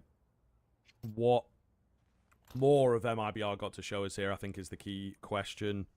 Yes, they've got the A execute that I think pretty much any team worth their salt on this map is going to have in the back pocket. They didn't really bait enough out. They didn't draw enough attention away. So it is a very flat approach to Mirage on this here T side. I think they've done well to, you know, keep things competitive and keep nipping at the heels of paiN. it could have been a hell of a lot closer if they didn't lose out the force buy. To be honest, we'd probably be looking at like an 11-9 now. It's not quite how it works, but you know what I'm saying. Yeah, yeah. Going back in for 8. Bit of a different approach here. Oh, Drop an exit. Yeah, it's tough. It is very, very tough. Lucasi as well, just caught in the open. It's, I don't know, a nice idea, but a little all over the place. Exactly that, all over the place. It feels disjointed from MIBR in a number of these rounds where they've tried to hammer home on that A bomb side. And Sani gets a kill back to bring it into an even numbers game. He's got to make sure he doesn't overplay his hand here, though. It's really important he joins up with Safe and just walks into the angle. Safe at that point kind of just has to gamble and just push straight into the B bomb site, hope that no one's home. How much does he extend here before he actually goes for the bomb plant is the big question. And it looks like he will now lock in that plant. 1 versus 2. A must-win round here for Safe. Very doable, and he's going to fight forward here in the post plant. However, paiN Gaming going to avoid him for now. And they just fumble over each other, but they've got every chance in this retake. It's a fair amount of time bought for Safe, though, and I think with both of them coming in from the same angle, it kind of benefits the AWP to, you know, isolate the fights, but... Okay, buddy. If Kawes is landing shots like that, it does not matter. Any level of analysis is all out the window. He doesn't care, and he's just going to bang you straight out, because that's ultimately what the game comes down to, man.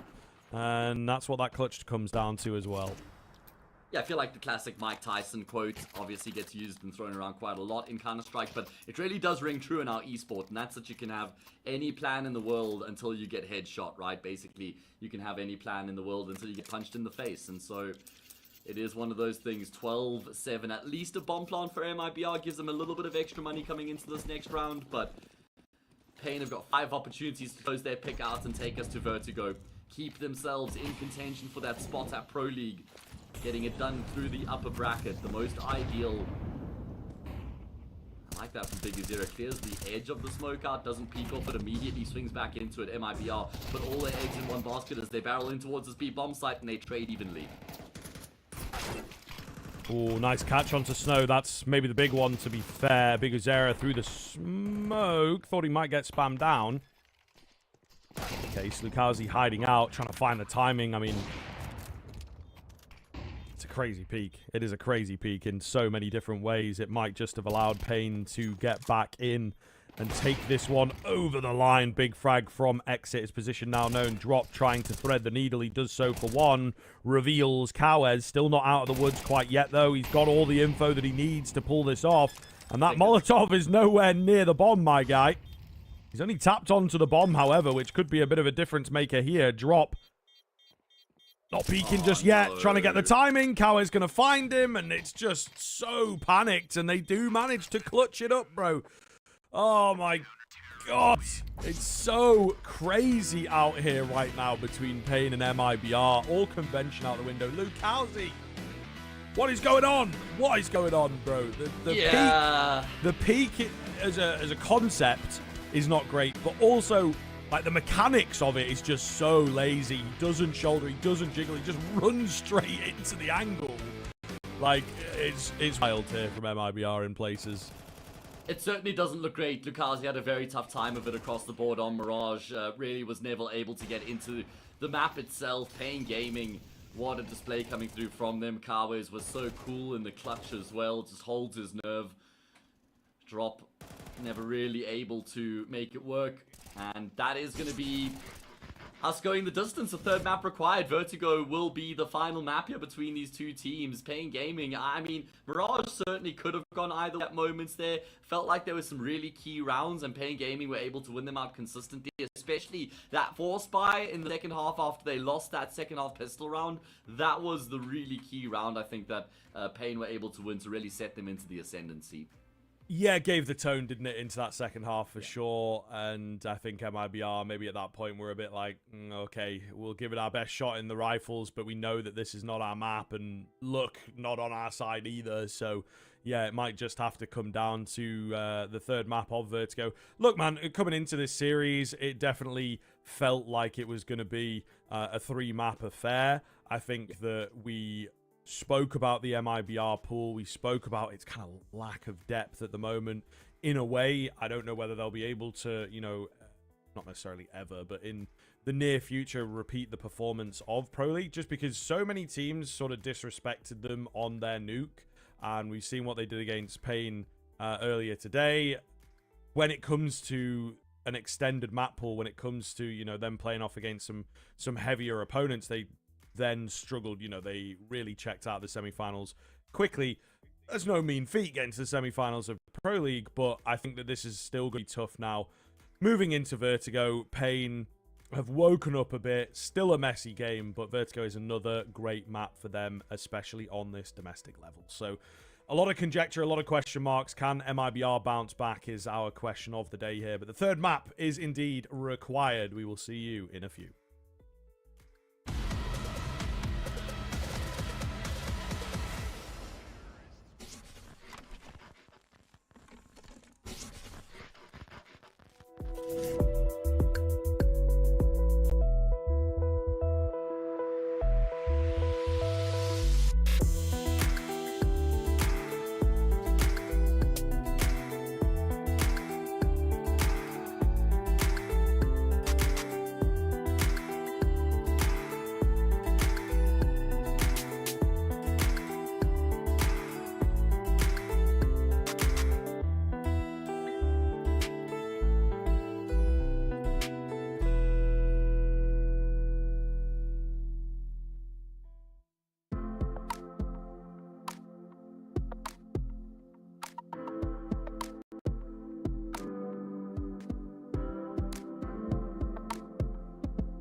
So here we go, a best of 3 for our first spot at Pro League to be decided. The upper bracket final well underway. If you are just joining us, you've missed a pretty solid map there on the previous. I think the first one was just an absolute trouncing from MIBR, to be fair. So if you were to skip any map, Nuke might be the one. We are now, of course, on Vertigo as this decider, which comes up as maybe a strange one, I think, when we look back at the veto, to be fair. MIBR, they had the choice between this and Inferno. I think Inferno is a map that they really try and stay away from, but in the same vein, the Vertigo also is not fantastic. So maybe as we get towards the end of their map pool, they really do just start to struggle. Yeah, we saw the struggles on Mirage. We always knew it was going to be a pretty challenging map for MIBR, and there were rounds where they just looked very disjointed, kind of different pages, lots of players doing their own things, but never really on the same page with their teammates. And well, it showed with paiN, who looked like a more complete unit, able to level up the series as a result. And now coming into Vertigo, I'm actually going to stick by my original prediction here and back paiN to get the job done. I mean, Big Uzira's just... I feel like his 3 best maps actually as an IGL probably are Nuke, Mirage, and Vertigo, and those are the 3 maps that are featuring here in this series. So very comfortable hunting ground for him as a caller, for them as a team as well. I think paiN... probably the slight favorites coming into this 3rd map, with it being Vertigo and them having the momentum they got off the back of that previous map. Yeah, I'd be inclined to agree, to be honest with you. I think that the parameters are there for the paiN side of things. And look, MIBR, there was a moment, there was a brief right at the start of that second half where they could have begun the comeback. So the fact that they lose out in that second round force buy is their own fault, you know, and they will be absolutely kicking themselves that they couldn't have that possibility. At the very worst, would have been a closer map, like a 13-10 finish, and give them some decent confidence moving forwards. At the very best, of course, yeah, could have been their series by a miracle, but we don't get that. And now paiN have, as you say, the upper hand, the momentum, all those kind of good buzzwords around winning out a second map in that sort of fashion. Individuals as well activated in a big way. Lux was the head turner, as it were. NQZ also looking very, very good. So that speaks to a proficiency. Meanwhile, some of the big issues for MIBR that we have pointed out in the fact that, you know, Safe has been kind of inconsistent. Lucalzi still figuring his feet, you know, on some of these maps. Nuke looked fine. There might be some others in there, the ones that they're usually a bit more confident on, right? Like the Ancient, the maps that they have more of an idea as a squad to be like, okay, we want you to come in and fill this spot or whatever it may be. But I think Vertigo, again, is going to be in that area where Lucalzi's not at the time. Lucalzi's not been specifically bedded in. It's a bit more of like, okay, you're going to have to play here. You're going to have to play here. We need you to fill these gaps because we also aren't quite sure where we would be able to, you know, change up our positions. No one wants to make those changes quite yet. So I think that this is going to be another map where the difficulty comes in, unfortunately, for Lucalzi. Well, I just had a look at the games Lucalzi's played on Vertigo with MIBR, and they're 0-3 at the moment. They lost to Sharks 13-10, lost to Fluxo 13-7, and then lost to paiN in overtime the other day. And on all of those performances, the best he's done is a 1.02 rating. So it kind of just speaks volumes to the point you've just made that Lucalzi tends to struggle on this map here with MIBR. Haven't really had the time to completely blood him in and get him comfortable. And when you're playing against a team who are super well versed on the map and have got all those kinks ironed out, it's only going to make the problems more challenging, more difficult to resolve here for MIBR. So it's looking like our predictions could be on the money here right now. MIBR, have they missed their opportunity, you know, being a Mirage where it looked like they were fighting back? You know, if it slips away and they lose Vertigo as well, that'll definitely be the turning point that they think back to. And with everything on the line here, spot in Pro League, having to avoid the wrath of that lower bracket as well. This is such an important map for both these teams. You know, you're so close to qualifying for Pro League here, 1 map away, but you could ultimately fail to qualify altogether if you lose this and then fail in the lower bracket. So such fine margins. Yeah, definitely, man. Definitely. It is the big game as well. You know, I think this is the matchup that everybody really wanted to see, and the fact that it comes ever so slightly early, maybe robs us slightly, but we might get to see it again. We might get to see it in the BO5 fashion. You never know. Obviously, just waiting for the game to get kicked off here usually would be a little quicker, but I think we've had some slight connectivity issues. Also, listen, we talked about the mind games throughout. I know what's up. I've been around the block a few times. I know these players, they like kind of, feeling it out and just being like, oh, well, yeah, been a long series. I need to go to the toilet, or my mouse needs charging, or something like this. But in reality, you're just sort of trying to ice your opponent out, and it can be all part of the game, baby. All part of the game. If the admins are going to allow them that time and give them the extra minutes, then they're definitely going to use them.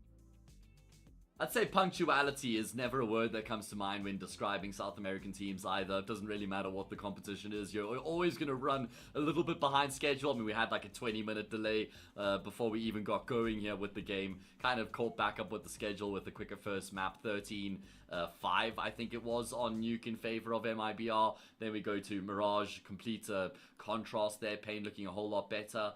And now we have Vertigo, as we say, for this third and final map. With a spot at Pro League up for grabs.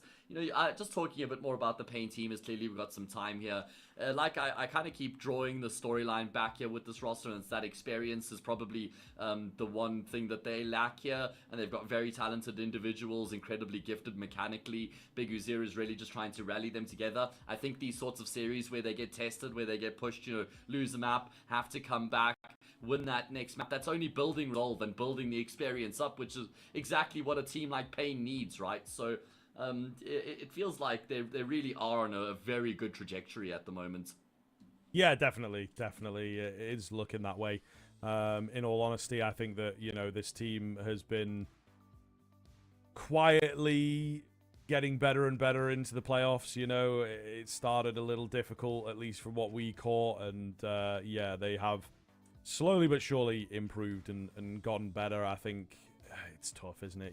When you are in this region, especially, maybe it's sort of the same for Asia, you play the international games and, you come so close, or you have that good tournament or whatever, and then you have to come back home and readjust, and the play is very, very different. The teams are very different, the approach.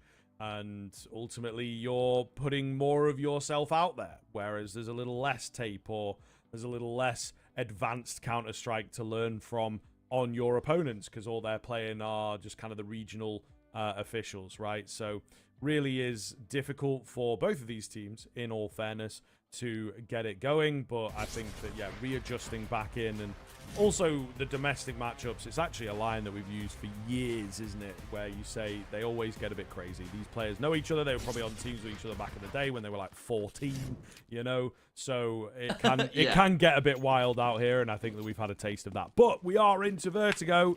Final map here of this upper final is underway, and all to play for. Yes, sir. Here we go. Vertigo is live. And hopefully it will deliver. paiN Gaming. We don't actually know who won the knife round, so not entirely sure who decided to choose which side they're going to start on here on this decider. Don't know if production can give us some word on that. Either way, a couple sets of Julies in play here for the CT side. 2 flashes and a smoke, and it was paiN Gaming who won the knife. We have confirmations. They chose to start on the defensive half. Big Uzira, that's a drive-by. Yeah, pretty nasty, brother. Looks though he will manage to pick up the key double. Triple, make it. Just down to drop here. Got the bomb. Gonna get out of there and just desperately go in for this bomb plant, but it's all a fake. He's trying to catch them off guard. He can't find the headshots, unfortunately, and Lux will confirm 4 in the starter round. paiN have laid down the law to begin with here, and a fantastic opener for them. Yeah, exactly what they needed to kickstart their campaign, just shutting down MIBR initially there. That kill from Big Uzira certainly did throw a spanner in the works, and then from there, just able to win the gunfights out favorably. As if we didn't have enough of a delay, we got a pause here off the bat as well. So we're a bit worried about MIBR, I think it's safe to say, just in the terms of the way that this game is going.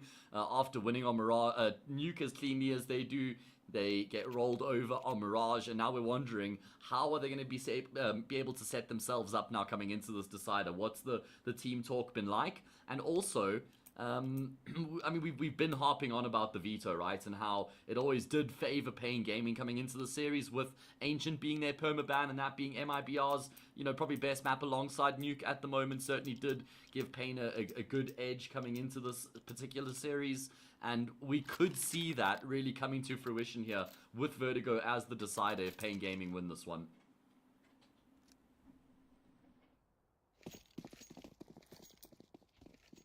Oh. Insani, are you with us? Seems he's, well, not here. Oh, he's back. Okay, all right, we're good. Cool. I guess because it's a full eco, they weren't. Yeah, I mean, I suppose, but still, it's a little scary.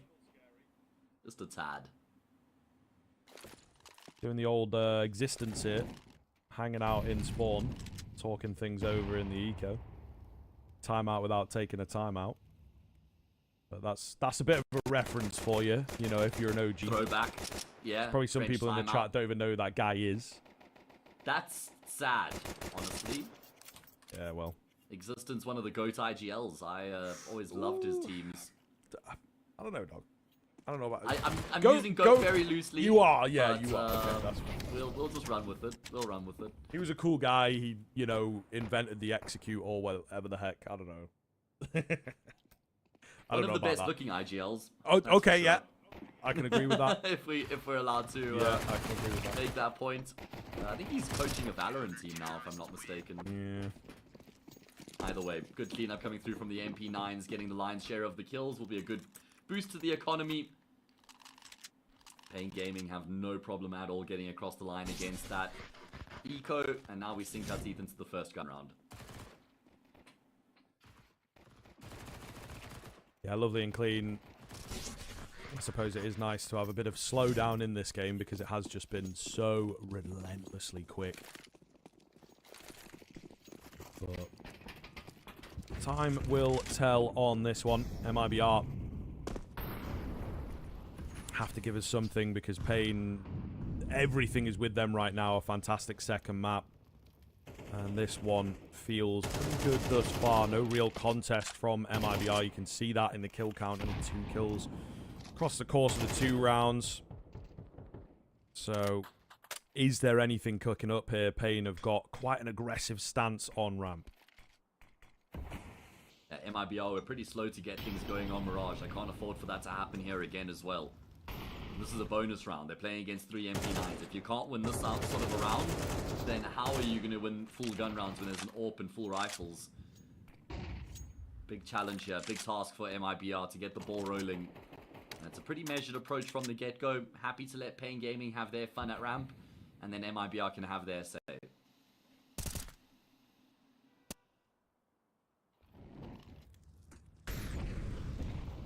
Of all the maps to move slow, I don't think Vertigo would be the one straight out of the gate, but it is.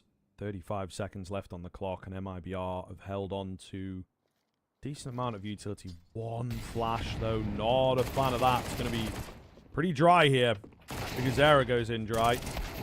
Cowes goes in dry, and they try and stand strong right at the tail end. I think at the very least they know what is up now, what is happening, where the attack is going to be coming from. Snow's flash over the top is pretty nice. Bomb plant is going to be attempted here. Can they do anything to deny it? What the hell are you doing? Knife is out, but the MP9s will find it in the end. Goodness me. Oh, kind of crazy. The insanity is back here on Vertigo. I appreciate the all-in commitment there. It's not like it was one player just jumping around the corner by himself. There was a clear plan where his teammates were going to peek off of him as well. Lux is the hero in this round as well. I mean, he's the one who wrestles it back for his team with the vital multi-kill. He was the hero, the shining light for paiN, especially throughout the early stages of Mirage. I mean, in middle, he gets that ridiculous quad kill, and then he finishes off with the ace, and I think he was like 16 or 17 and 8 at one point. And he started off phenomenally here on Mirage, on Vertigo as well. Great way to open up the gun round. paiN Gaming win their bonus. Yeah, I mean, it is a fantastic round from him. The logic of that play, though, is just out of this world. It puts a lot of trust, a lot of faith into your teammates to clean up after you, for sure. Nice finds here on the techs. Nice finds on the techs. They get themselves some decent rifleage to work with, take a bit of a pause as the recovered smokes will go over the top. Still a pretty big gap here. It's going to be difficult to get this bomb in on the cross. Just gambling it, really. Molotov comes in. That'll make life awkward for the planter, but doesn't actually reach. So not necessarily needed to take the fight there, Lukazi. Back into the 3-on-3. Kits are available. Exit is brave at Gen to find a key frag. And this looks very, very winnable now for MIBR. Exit with another. NQZ no HP, and he will save. Okay, vital round back here by MIBR. And it starts off perfectly, like you say, Tech9's just running rampant at stairs, able to find 2 kills for the price of 1, and then really good chain flashes being thrown from middle as well, to make it tough for NQZ to rotate back into that B bomb site after they had lost control. So, well-constructed round coming through from MIBR. I mean, they had Max Shot and lost bonus behind them, so it makes sense that they dig a bit deeper into their pockets with the upgraded pistols and util that they bring into the round as well. And it all comes together. Felt like NQZ was playing as though he had an AWP, just with the angles he was posting up there and how he was trying to stop the opponents from getting onto the bomb site. I think he needs to be a bit braver there, a bit more proactive in trying to fight for site control.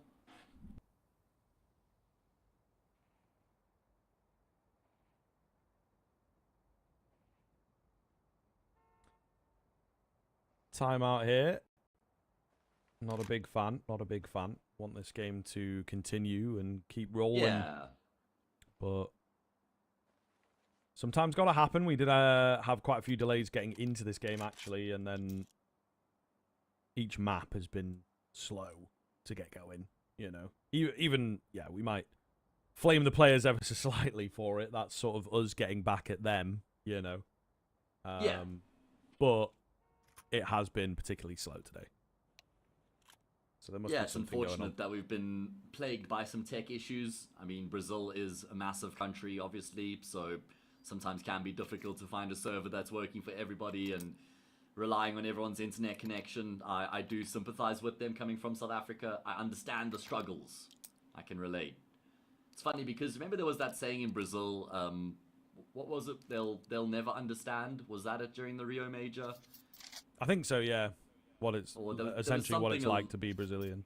Yeah, there was something along those lines. In South Africa, we have a saying, hulle weet nie wat ons weet nie, which means they'll never know what we know. It's very culty, you know, it's very culty, us against them, and you really do just kind of isolate yourselves in a way, but it also just bands you together. So I feel like there's a lot of similarities between South African and Brazilian culture. Yeah, fair.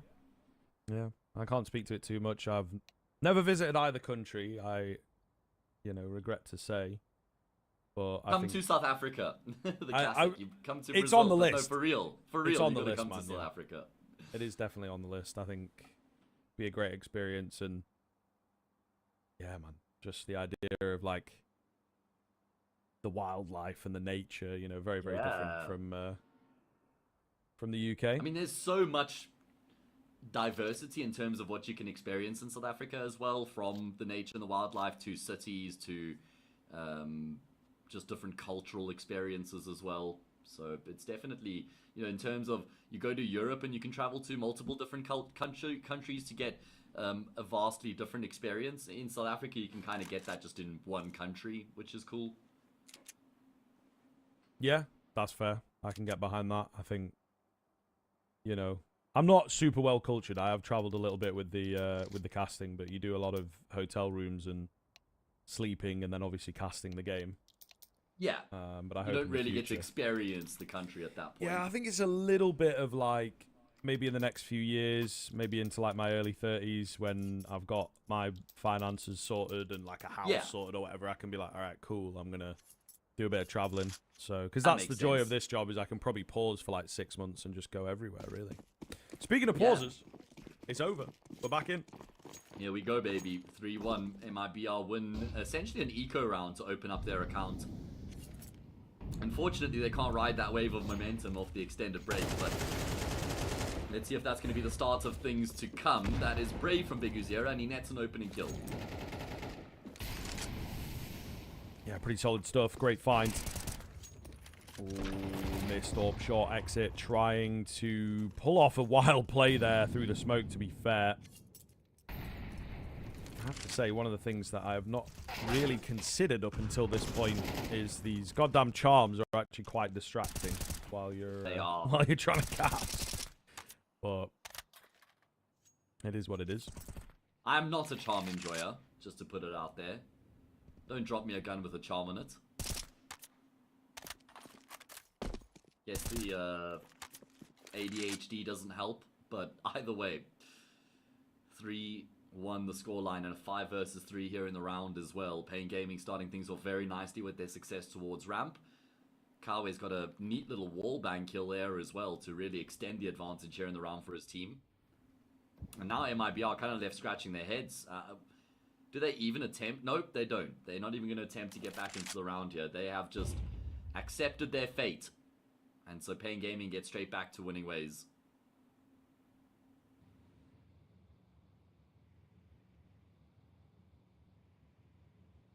Yeah.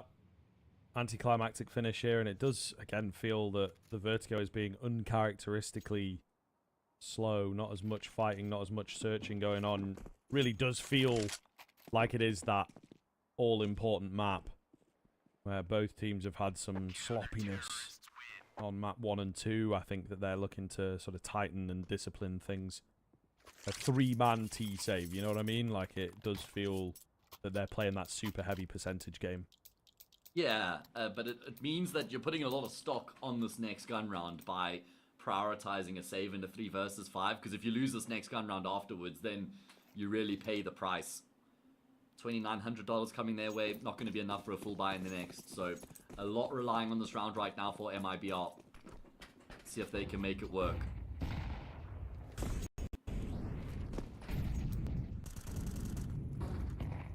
Oh, drop for the first. Kill. Yeah, you take that. It's a nice find. Early on as well, on the B-bomb site, like everything feels pretty comfortable over there. At this point, not quite sure what paiN are going to be able to do to answer back. I guess they maybe just have to take a gamble on one of the bomb sites and hope they guess correctly. Still got NQZ on the AWP is a pretty big deal. Oh yeah, and he's also got a line of sight down towards ramp right now. paiN Gaming showing a tendency to contest control at the start of the round makes sense. With the changes on the A-bomb side, I feel like it's just, you have to fight for ramp every single round as the CTs. Maybe not off the bat and throughout the round, but either early round or mid-round, you've got to have some sort of presence ramp. Good util usage coming through from the T side though, just making sure that they stave off any threats. After showing that presence ramp, they will now just pivot back in towards the B-bomb site.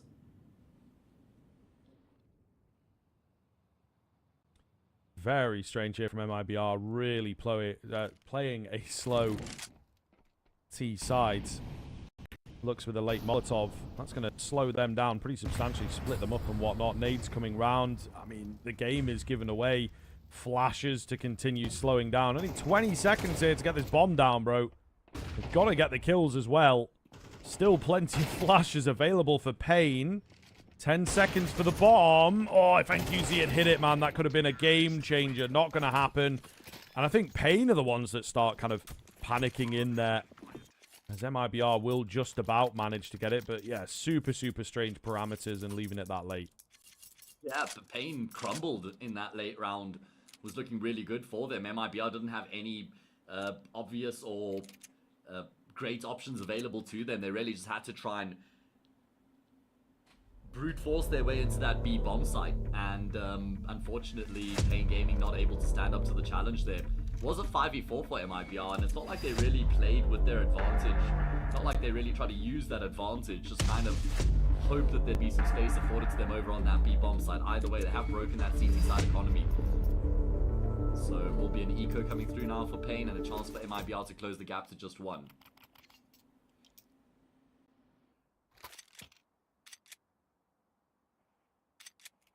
Yeah, let's see. We did have a lot of madness on Mirage in particular, with, you know, how close, and of course the force buys getting over the line as well. So I never count anything out, it feels like, in a game like this one. A few 5-7s in the mixture. But of course, the HE airstrike here could be pretty big if they can time it well. Molotov comes in. That gives the presence of at least one. Do they want to release? I think they're still waiting patiently, trying to bide their time. Now would be a good time to do it. Drop's got to be careful. Meanwhile, mid is compromised while they've been holding these nades, man. Drop is left incredibly low, but I don't think they managed to get them all down range because they get flanked out from Guardian. Yeah, played to perfection there. Great work on the timing coming through from MIBR as they do close the gap to just one. paiN Gaming with a little bit of breathing room, but very quickly can get suffocated out of the server if they lose this next round here. Then it's an eco. MIBR go up 5-4 in control. And this map is for all the marbles. You win this, you qualify for Pro League, you're straight into the grand final. You can put your feet up and take it easy. Lose this, and well, then you have a date in the lower bracket final. I must say, paiN have done pretty well towards ramp in these early rounds so far.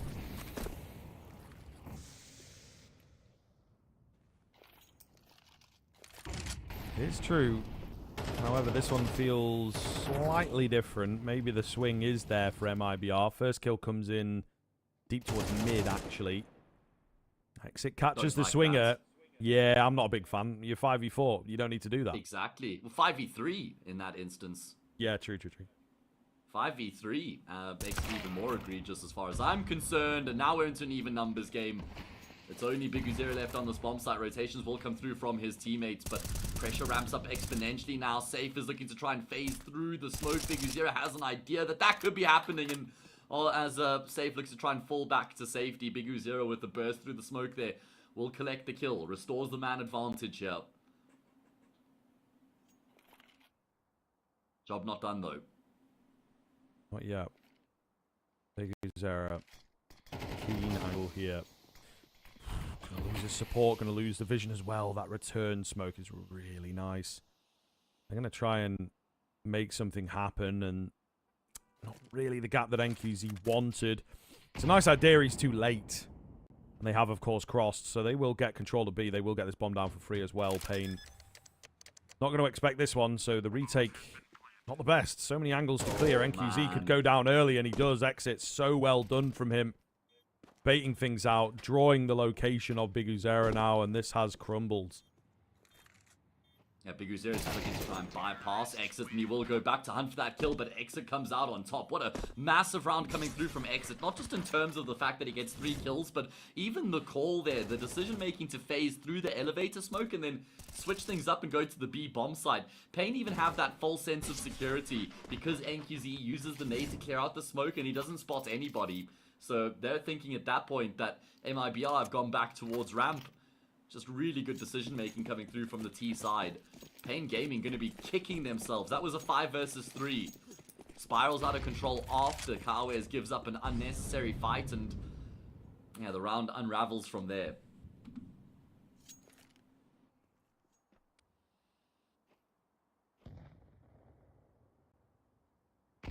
Yeah, so this is getting kind of dangerous now, actually. paiN, after some pretty good starts into a few rounds, have begun to struggle. MIBR's war of attrition has proved to be a lot for them, but the P250 sometimes is all you need. A refresh, a different look.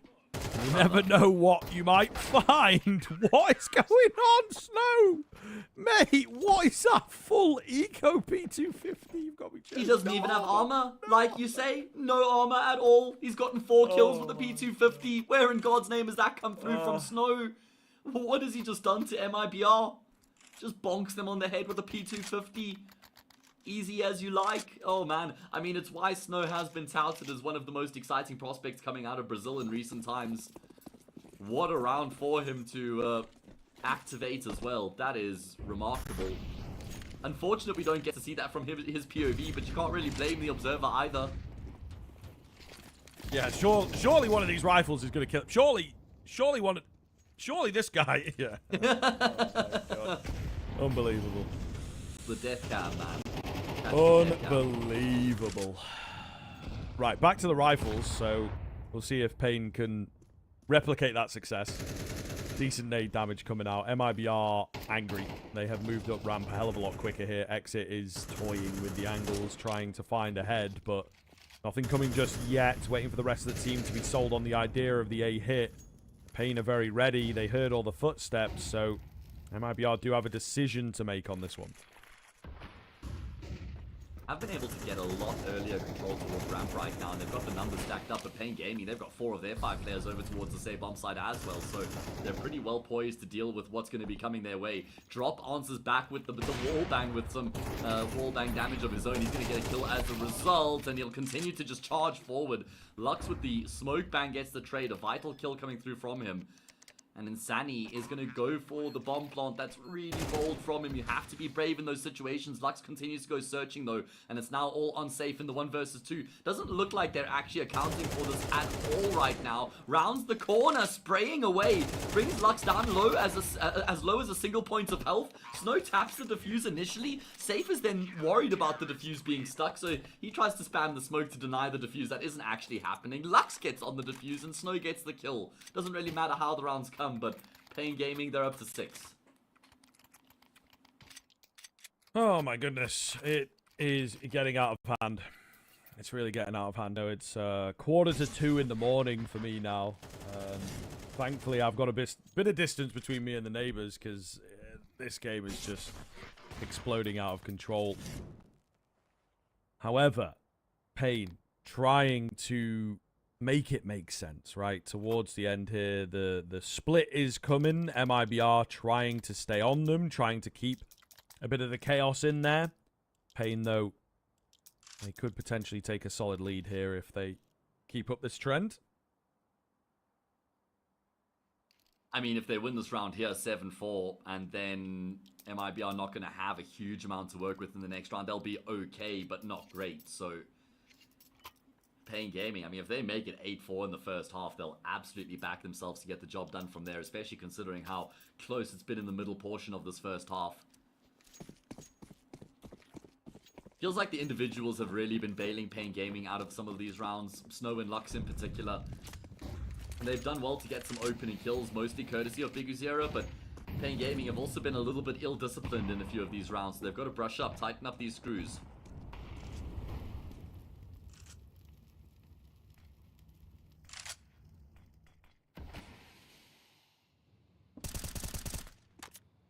Early spam down.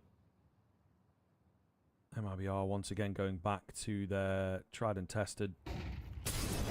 Slightly faster burst though. Flash over the top is pretty good. Incredibly blinded Snow manages to find one. Another flash comes in for him. It's great.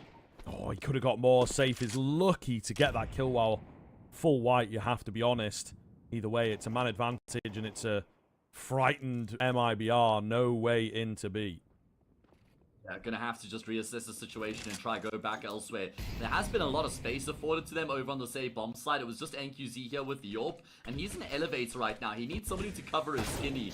It's Biguzera who's tasked with that, but he's just caught turned looking the wrong way entirely. Relying too much on the smoke that I think was a little bit deeper. Either way, brings it back into an even numbers game. MIBR pressuring the same bomb site heavily in the molly right now. Kill comes through, 2 versus 1. Safe's had a tough time in the half so far, but he has a job here. Is able to find that first kill. Time working against him though. Wow, Kawes is playing it so passively. I really like this. Great discipline from Kawes. With the knife out though, man. Yeah, really smart from Kawes. I just think if Safe had gone up, he would have had a much better chance at that. Maybe didn't give himself the time. It's tough. It's very, very tough. Super lucky one for paiN to come out on the top of, and you know, MIBR have done really well to fight back and bring that close. But close ain't gonna cut it. Close ain't gonna cut it. paiN squeezing ahead now, taking the lead into the second half and looking to bolster that now. Yeah, I feel like this has been way more of a contest, a lot more of an arm wrestle compared to the previous 2 maps, at least as far as the first half is concerned. And I'm really impressed by how paiN have actually kept their composure throughout this arm wrestle. Despite the fact that, you know, sometimes feels like they do lack experience, which leads for them to crumble in some tense situations, but that hasn't been the case here on Vertigo so far. Drop continues to be a demon for MIBR. They've struggled in this half so far, but he has been a shining light. Oh, Cowhead's big find. Puts him in prime position here. Lucalzi, though, he's worked his way in behind. It looks like he might be considered. Lux is ready. Creeping in. How ready is he? The answer is very, really, really keen find, and maybe just saw him in his peripheral vision while he was sort of rotating around there, and Sani now all alone. Yeah, try and recover a 5th round from this first half. It was looking hotly contested at one point, so if paiN Gaming can lock in 8-4, they'll feel very good about their return, and that is indeed the scoreline they realize. 8-4, they are 5 rounds away from getting the job done. We'll find out if they can make it happen in the second half.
One last time we head in here. Folks, paiN have put themselves in pole position, as we like to say.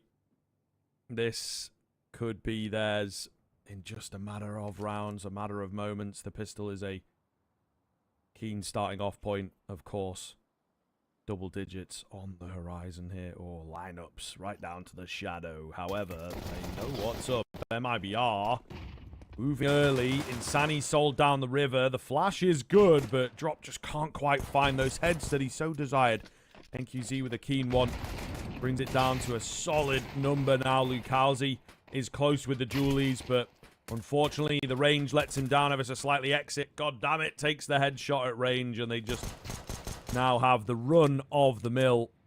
There's no way that, yeah, he can really do much. They're actually going to draw back and not even give him the chance.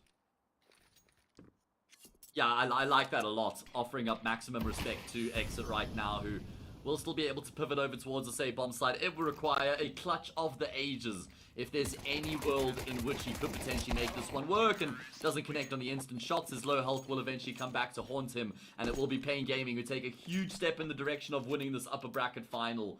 My goodness, I mean, it kind of looked like there were some moments in the pistol there for MIBR fighting towards stairs. Once they figure out Drop's position though, it becomes so difficult for him to get anything done. I love how they peek with the nade as well. You know, Drop's going to be shell-shocked in that moment, has his vision obscured as well.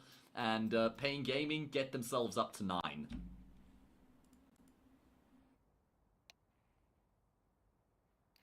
Looking good. Timeout to come through once again. The tech pause has been plaguing us ever so slightly on map 3 for sure, but again, it has spoken to the entire series, unfortunately. This one comes kind of at a difficult moment for MIBR. Doesn't last all that long. Seems like we are good. They're going to force into it, though, so this really sets paiN up.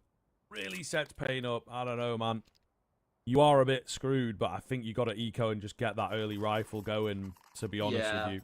I'm right there with you. I think you're down 9-4. You don't have the liberty of going for a force buy. You just kind of bend the knee, forfeiting around like this. You go 10-4, and then you get the gun round in the 15th. But they're going to roll the dice with the force. And if they lose this, 11-4, is that even recoverable? I'm not entirely sure, because paiN will have so much momentum behind them at that point, won a number of consecutive rounds. So good luck, have fun, MIBR. 4 MP9s and a 5-7. That's what they have at their disposal right now.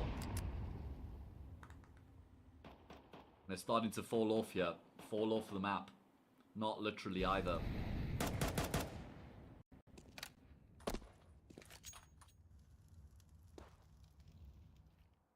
Big Uzera has already been able to just go searching up ramp with the MAC-10. He's getting a lot of info and control. He's going to just rally his troops and call for them to join up with him. I lie. They're going to go B, but it looks like Big Uzera has actually forced some rotation, so it is a good call. Yeah, making noise over here, right? And I think just drawing that kind of attention against a force buy round as well. They are more likely to move aggressively. And we actually see it again on B, and then they draw away from B. So MIBR just not really stopping here. Big Uzera has all this info. They still have a decent amount of utility to work with. Big Uzera goes ever so slightly early. Does get traded through the smoke, which is tough. But the control of the A-bomb site has been wrestled for, has been earned, he says, and suddenly we're in a 1 versus 1. Drops made it happen, and Exit will capitalize. MIBR, in the blink of an eye, take the round. I mean, there was a lot moving and shaking in that round there. MIBR stacking up B, rotating A, maybe thinking about going back to B, then finding themselves on A, wrestling with paiN Gaming on that side of the map, and then coming out on top as well. Really important round out of Exit. I love how he plays that 1v1 as well with the MP9, utilizing the strength of the gun. Just a super wide swing coming through from him. And, well, that's going to breathe some fresh life into their campaign here.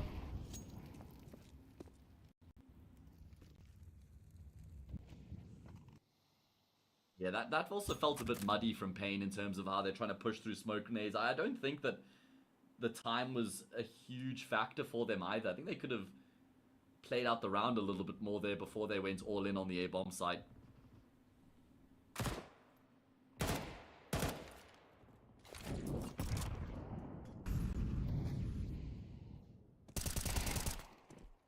Lukowski, nice find.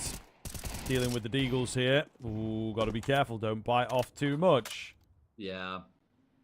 It is fair. MIBR, if they are looking to close this gap, will have to, again, remain so clean and so cost-effective, I think is the key thing. Feels like Lukowski has just had an awful time this series.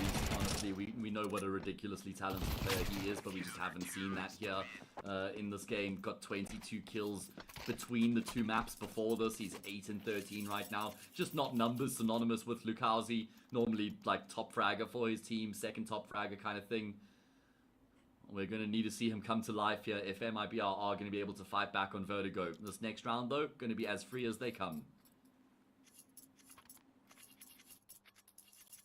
Yeah. One would assume so. Again, keep the money low, or keep the cost low, I should say. Hopefully not going to concede a bomb plant either, but paiN have to be careful now. They were the ones that were in the spot. They were the ones that could take it over in quick fashion. Glock's closing the gap. Insani! He's on his USP! Oh my god, what is happening? What is happening? They've not fully committed in as well. It's just kind of perfect for paiN. They're able to drop back and keep things confusing. No round is ever what it seems. I came into this saying this is as free as they come for MIBR. Evidently not. We've seen them lose to an eco already here on Vertigo. There's no way they can afford for that to happen again, though. Absolutely not. I mean, there are 3 players who are very low, barely making up, what, like 30 health between them. For Mas on Big Uzira, still, I'm not fancying paiN's chances, but even another kill here would absolutely be welcomed, and there's actually been a lot of space afforded to them over towards the, say, bomb site. I mean, Lukazi is going to have a flank, but it's not going to be great in terms of the timing. I mean, even a plancher would be regarded as a success for paiN, and Lukazi's pivoted away from the flank up ramp. So, bomb plant guaranteed. Anything more, Scrub? I mean, maybe. We'll see. Dink lands there. This FAMAS is going to have to go large. Big damage. Losing teammates onto the Glock now, but yeah, one quick headshot could have really turned that. Unfortunately, not going to happen. MIBR tighten up, but still, 2 kills and a bomb plant for no investment is really good for paiN. Really, really good. Oh, absolutely. They have to capitalize on that by winning this next round here, though. Otherwise, it doesn't mean anything in the grand scheme of things. They're going to have everything they could ask for. AKs across the board. AWP on NQZ. All the util in the world. Could say the same for MIBR, bar the sniper rifle. Game on here. paiN still in control, but not any longer if they lose this gun round.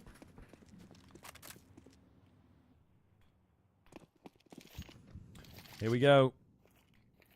The big round could decide the series, and of course, qualification spots here. Safe traded instantly. Lukazi. Oh, it's attempted, and the swings were there. The flashes were okay, but not good enough.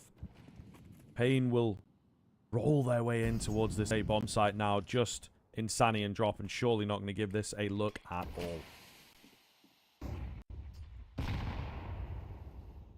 Okay, well, not like paiN have to do a huge amount. Like you say, just winning the gunfights off and up to them towards ramp goes a long way in them actually just getting control here in the round. So that's going to be double digits picked up here by the T side. Very important that both these remaining players stay alive for MIBR as well, just so they can carry the guns over. Should have a full buy in the next. Kawe is narrowly missing out on spotting drops, but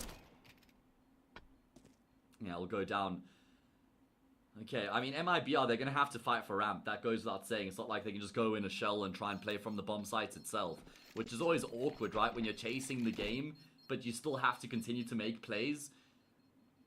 And you can very easily just lose these rounds in the early round as well if these fights ramp don't go your way. So MIBR certainly do have their work cut out for them.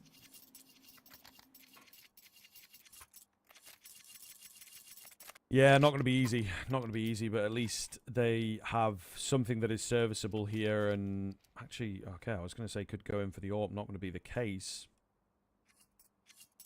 So they can answer back. They can answer back. They have to do so. Competition got to remain here. Very, very difficult to say at this point which way it is going to swing. MIBR going for something very similar to the previous with the ramp aggression.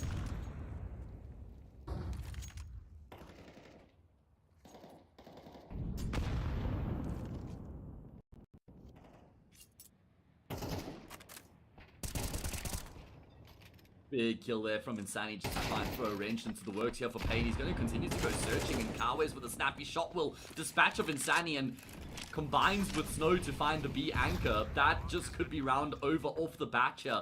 Love the adjustment from paiN here in the round. The change up in approach, just pincering onto that B bomb site. Really good pressure coming through middle, combining with the players making their way up the stairs, and that's going to be an 11th on the board now. This looks harsher. This looks way, way harsher. I mean, paiN have got not loads of money built up, but it still would be nice to see them look for the hunt, try and secure this one in. They're just happy to win the rounds, so happy to string them together. MIBR, it's starting to get real as their lack of proficiency on this map, I think, is really getting to them. You know, they're unable to dig any deeper, to find any more creativity. And there's just not much left in the tank. Thankfully, they'll save 3 once again. Not quite as clean of a buy, I don't think, but should be able to cobble something together to deny the all-important 12th comeback train.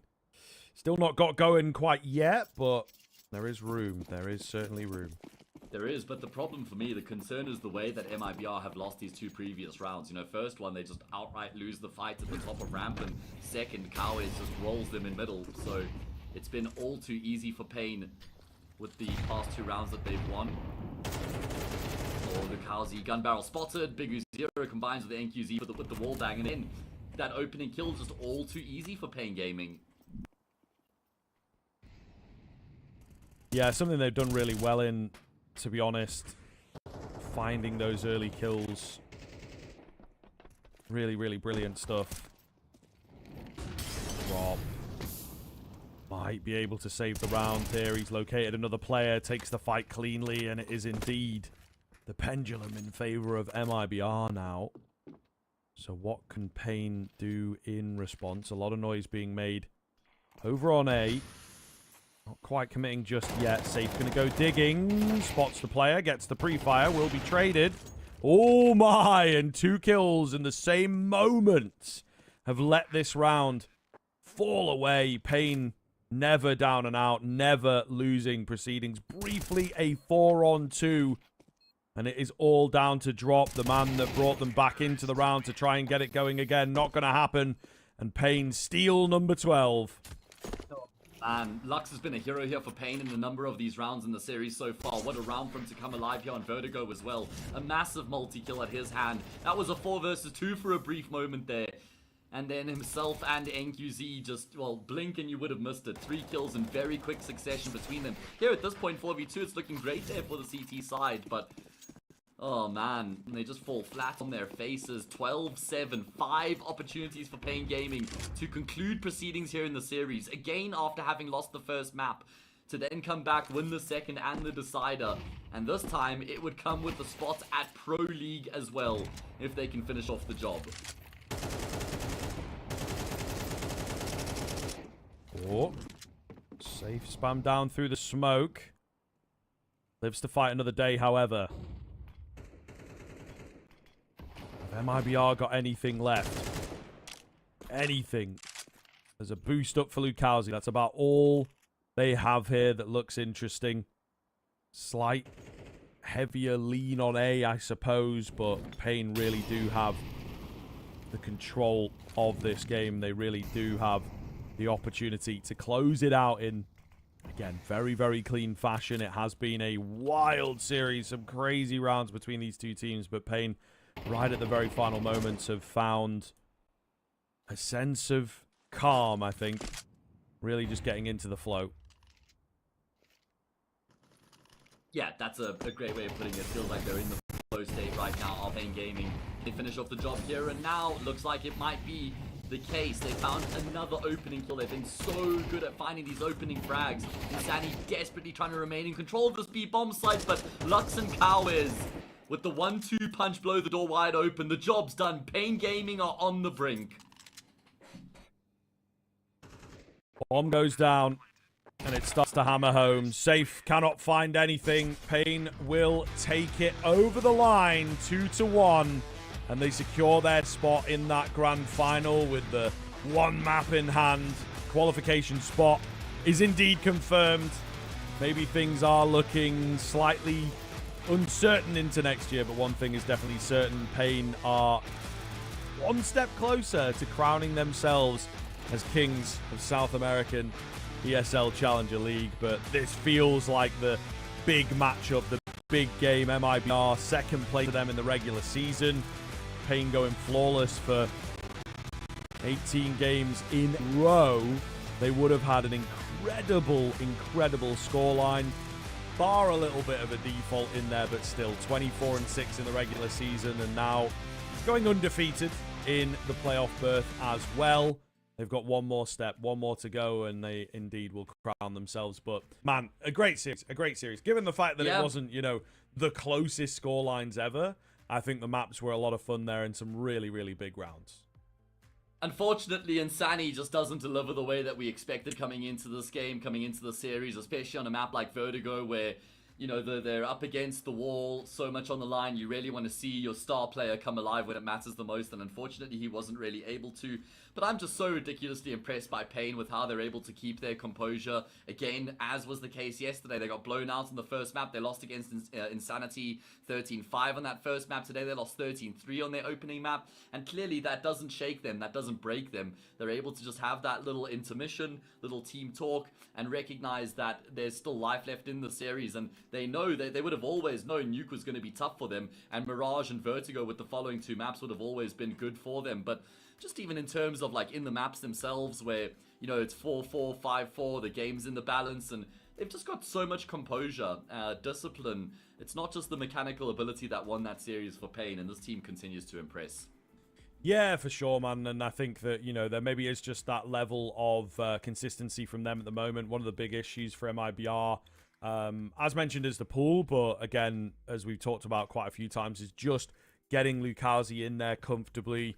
Bit of a change up as well with, I believe the IGLing. I'm not sure if it's on every single map, but it seems like, Drop is really trying his hand at this now, whereas it has been Exit previously. So there's some, they want to keep this crop of players. They want to keep these guys together, but they are trying within the team to figure out a way to make it work because it's just not quite good enough. I would sometimes maybe give them the caveat of they're focusing on those international games. It can be hard to function to the domestic games, and yes, it has been one of those domestic derbies in energy for sure, but paiN are a team that they should absolutely be taking seriously and should not really have that kind of excuse of it's a team that we play once every 6 months, we can forget about that kind of a loss.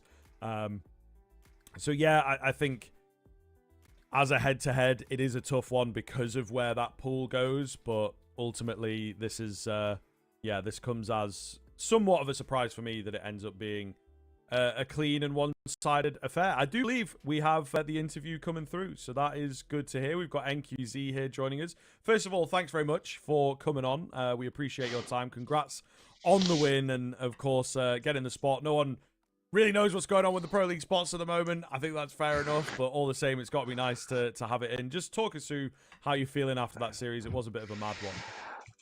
I'm feeling great. I mean, yeah, it was a mad series. We did not expect to start as bad as we started on Nuke, so we managed to bounce back. That's good, and I'm really happy. But was kind of weird series because we committed so many mistakes, but we were managing to, how can I say it, to convert. I don't know, maybe skill-wise, maybe shining in the moments where we have to shine. So I'm really happy. Let's talk about that first map, NQZ. The same thing happened against Insanity yesterday. You lost on Inferno 13-5, but that wasn't a problem. In the break, you came back, won Mirage. It's exactly what happened here again as well, right? Lose Nuke 13-5, and then, or 13-3, I think it was. But then you come back and you look so good on the second map. What's the conversation like between the maps? Is it Big U0 who's just making sure that everybody is still just staying in check and isn't getting, worried or ahead of themselves? Because you guys seem really good at resetting after a loss. Yeah, I mean, I think it happened the same yesterday as it happened today. We started a little bit of kind of slow on Nuke. We were getting caught by surprise. So when we lost, I think in January we just talked and managed to see that it was the opponent pick. So we have 2 maps still to play, and we did not play a good map, so we can reset, and that's it. So what do you make of this MIBR team at the moment? Obviously, you're going to be playing them again in Katowice at the Challenger event next week. So obviously a team that you have to be ready for, I suppose. And I think that for me, especially on that final map, they did look a little flat. You know, there was maybe something missing. Lukowski's not quite super comfortable just yet. So what are your opinions on where MIBR are at? I think right now they have one of the most talented cores in Brazil. So I think it's just about time. Lukowski is a great player, and I think it's time for them just to adjust the functions because he's a really aggressive player. And on the other side, you have like Drop playing more aggressive roles and Sunny playing some aggressive roles. So for me, it's just time. They're a great team, but it's a pretty recent change they made. So I'm excited to see what they're gonna do, and I really hope to see them performing better in the next events. Okay, NQZ from my side now. You guys have actually been together for a pretty long period of time. Of course, Snow joined most recently, but that was almost like 6 months ago.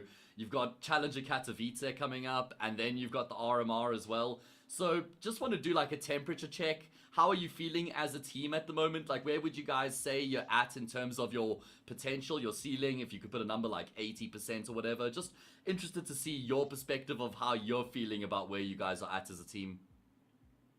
I think right now we are committing some mistakes that we don't usually commit, so we're trying to focus on that and fix that for the RMR. For me, being honest, we are not playing the best CS that we can right now, the CS that we showed on international tournaments. So I think we have a lot of things to still fix for the RMR. I'm really happy that we managed to beat those teams in the Challenger League, but I think there's a lot of ground to explore yet, and a lot of Yeah. things that we can maybe adjust and pursue for the RMR.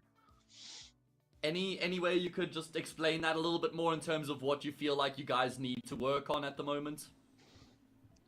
I think right now, as a team that we play a lot of defaults in the rounds, we are kind of getting lost in our communication. Sometimes we communicate a lot, and sometimes we don't say anything. So we have to make a good balance of that. And right now, I think other than that, is just micro decisions for each player. I don't think it's a macro thing. I don't think it's a tactic thing. I think right now is each player getting the best decision possible, and we're not doing every time. So I think right now the main point is that. All right. There Awesome. you go. Thank you you. very much, man. Thank you very much. A very insightful Thank you, interview. Good guys. to hear from you. Yeah. And congrats again on the win, bro. We'll let you get off. Yeah, cheers, NQZ. Thank you, guys. Cheers. Love that. There you go. Love it when we get an insightful interview, right? Yeah, Like man. you said, a player who's willing to go a little bit deeper, explain their thoughts a bit more. I mean, I feel like interviews sometimes in Counter-Strike can be absolutely dog water, but that one was lovely. So thank you, NQZ. Yeah, definitely so. Definitely so. It puts a nice cherry on top of a great series there, of course. It will be paiN. Moving forwards into that grand final, MIBR do have another chance in the lower bracket. So make sure that you stay tracking here with the South American ESL Challenger League. That's going to be it from myself and Hayes. Thank you very much for watching. More Counter-Strike action on your screens very soon. If you're here for NA, I know it's going on in just a few moments' time, so stick around.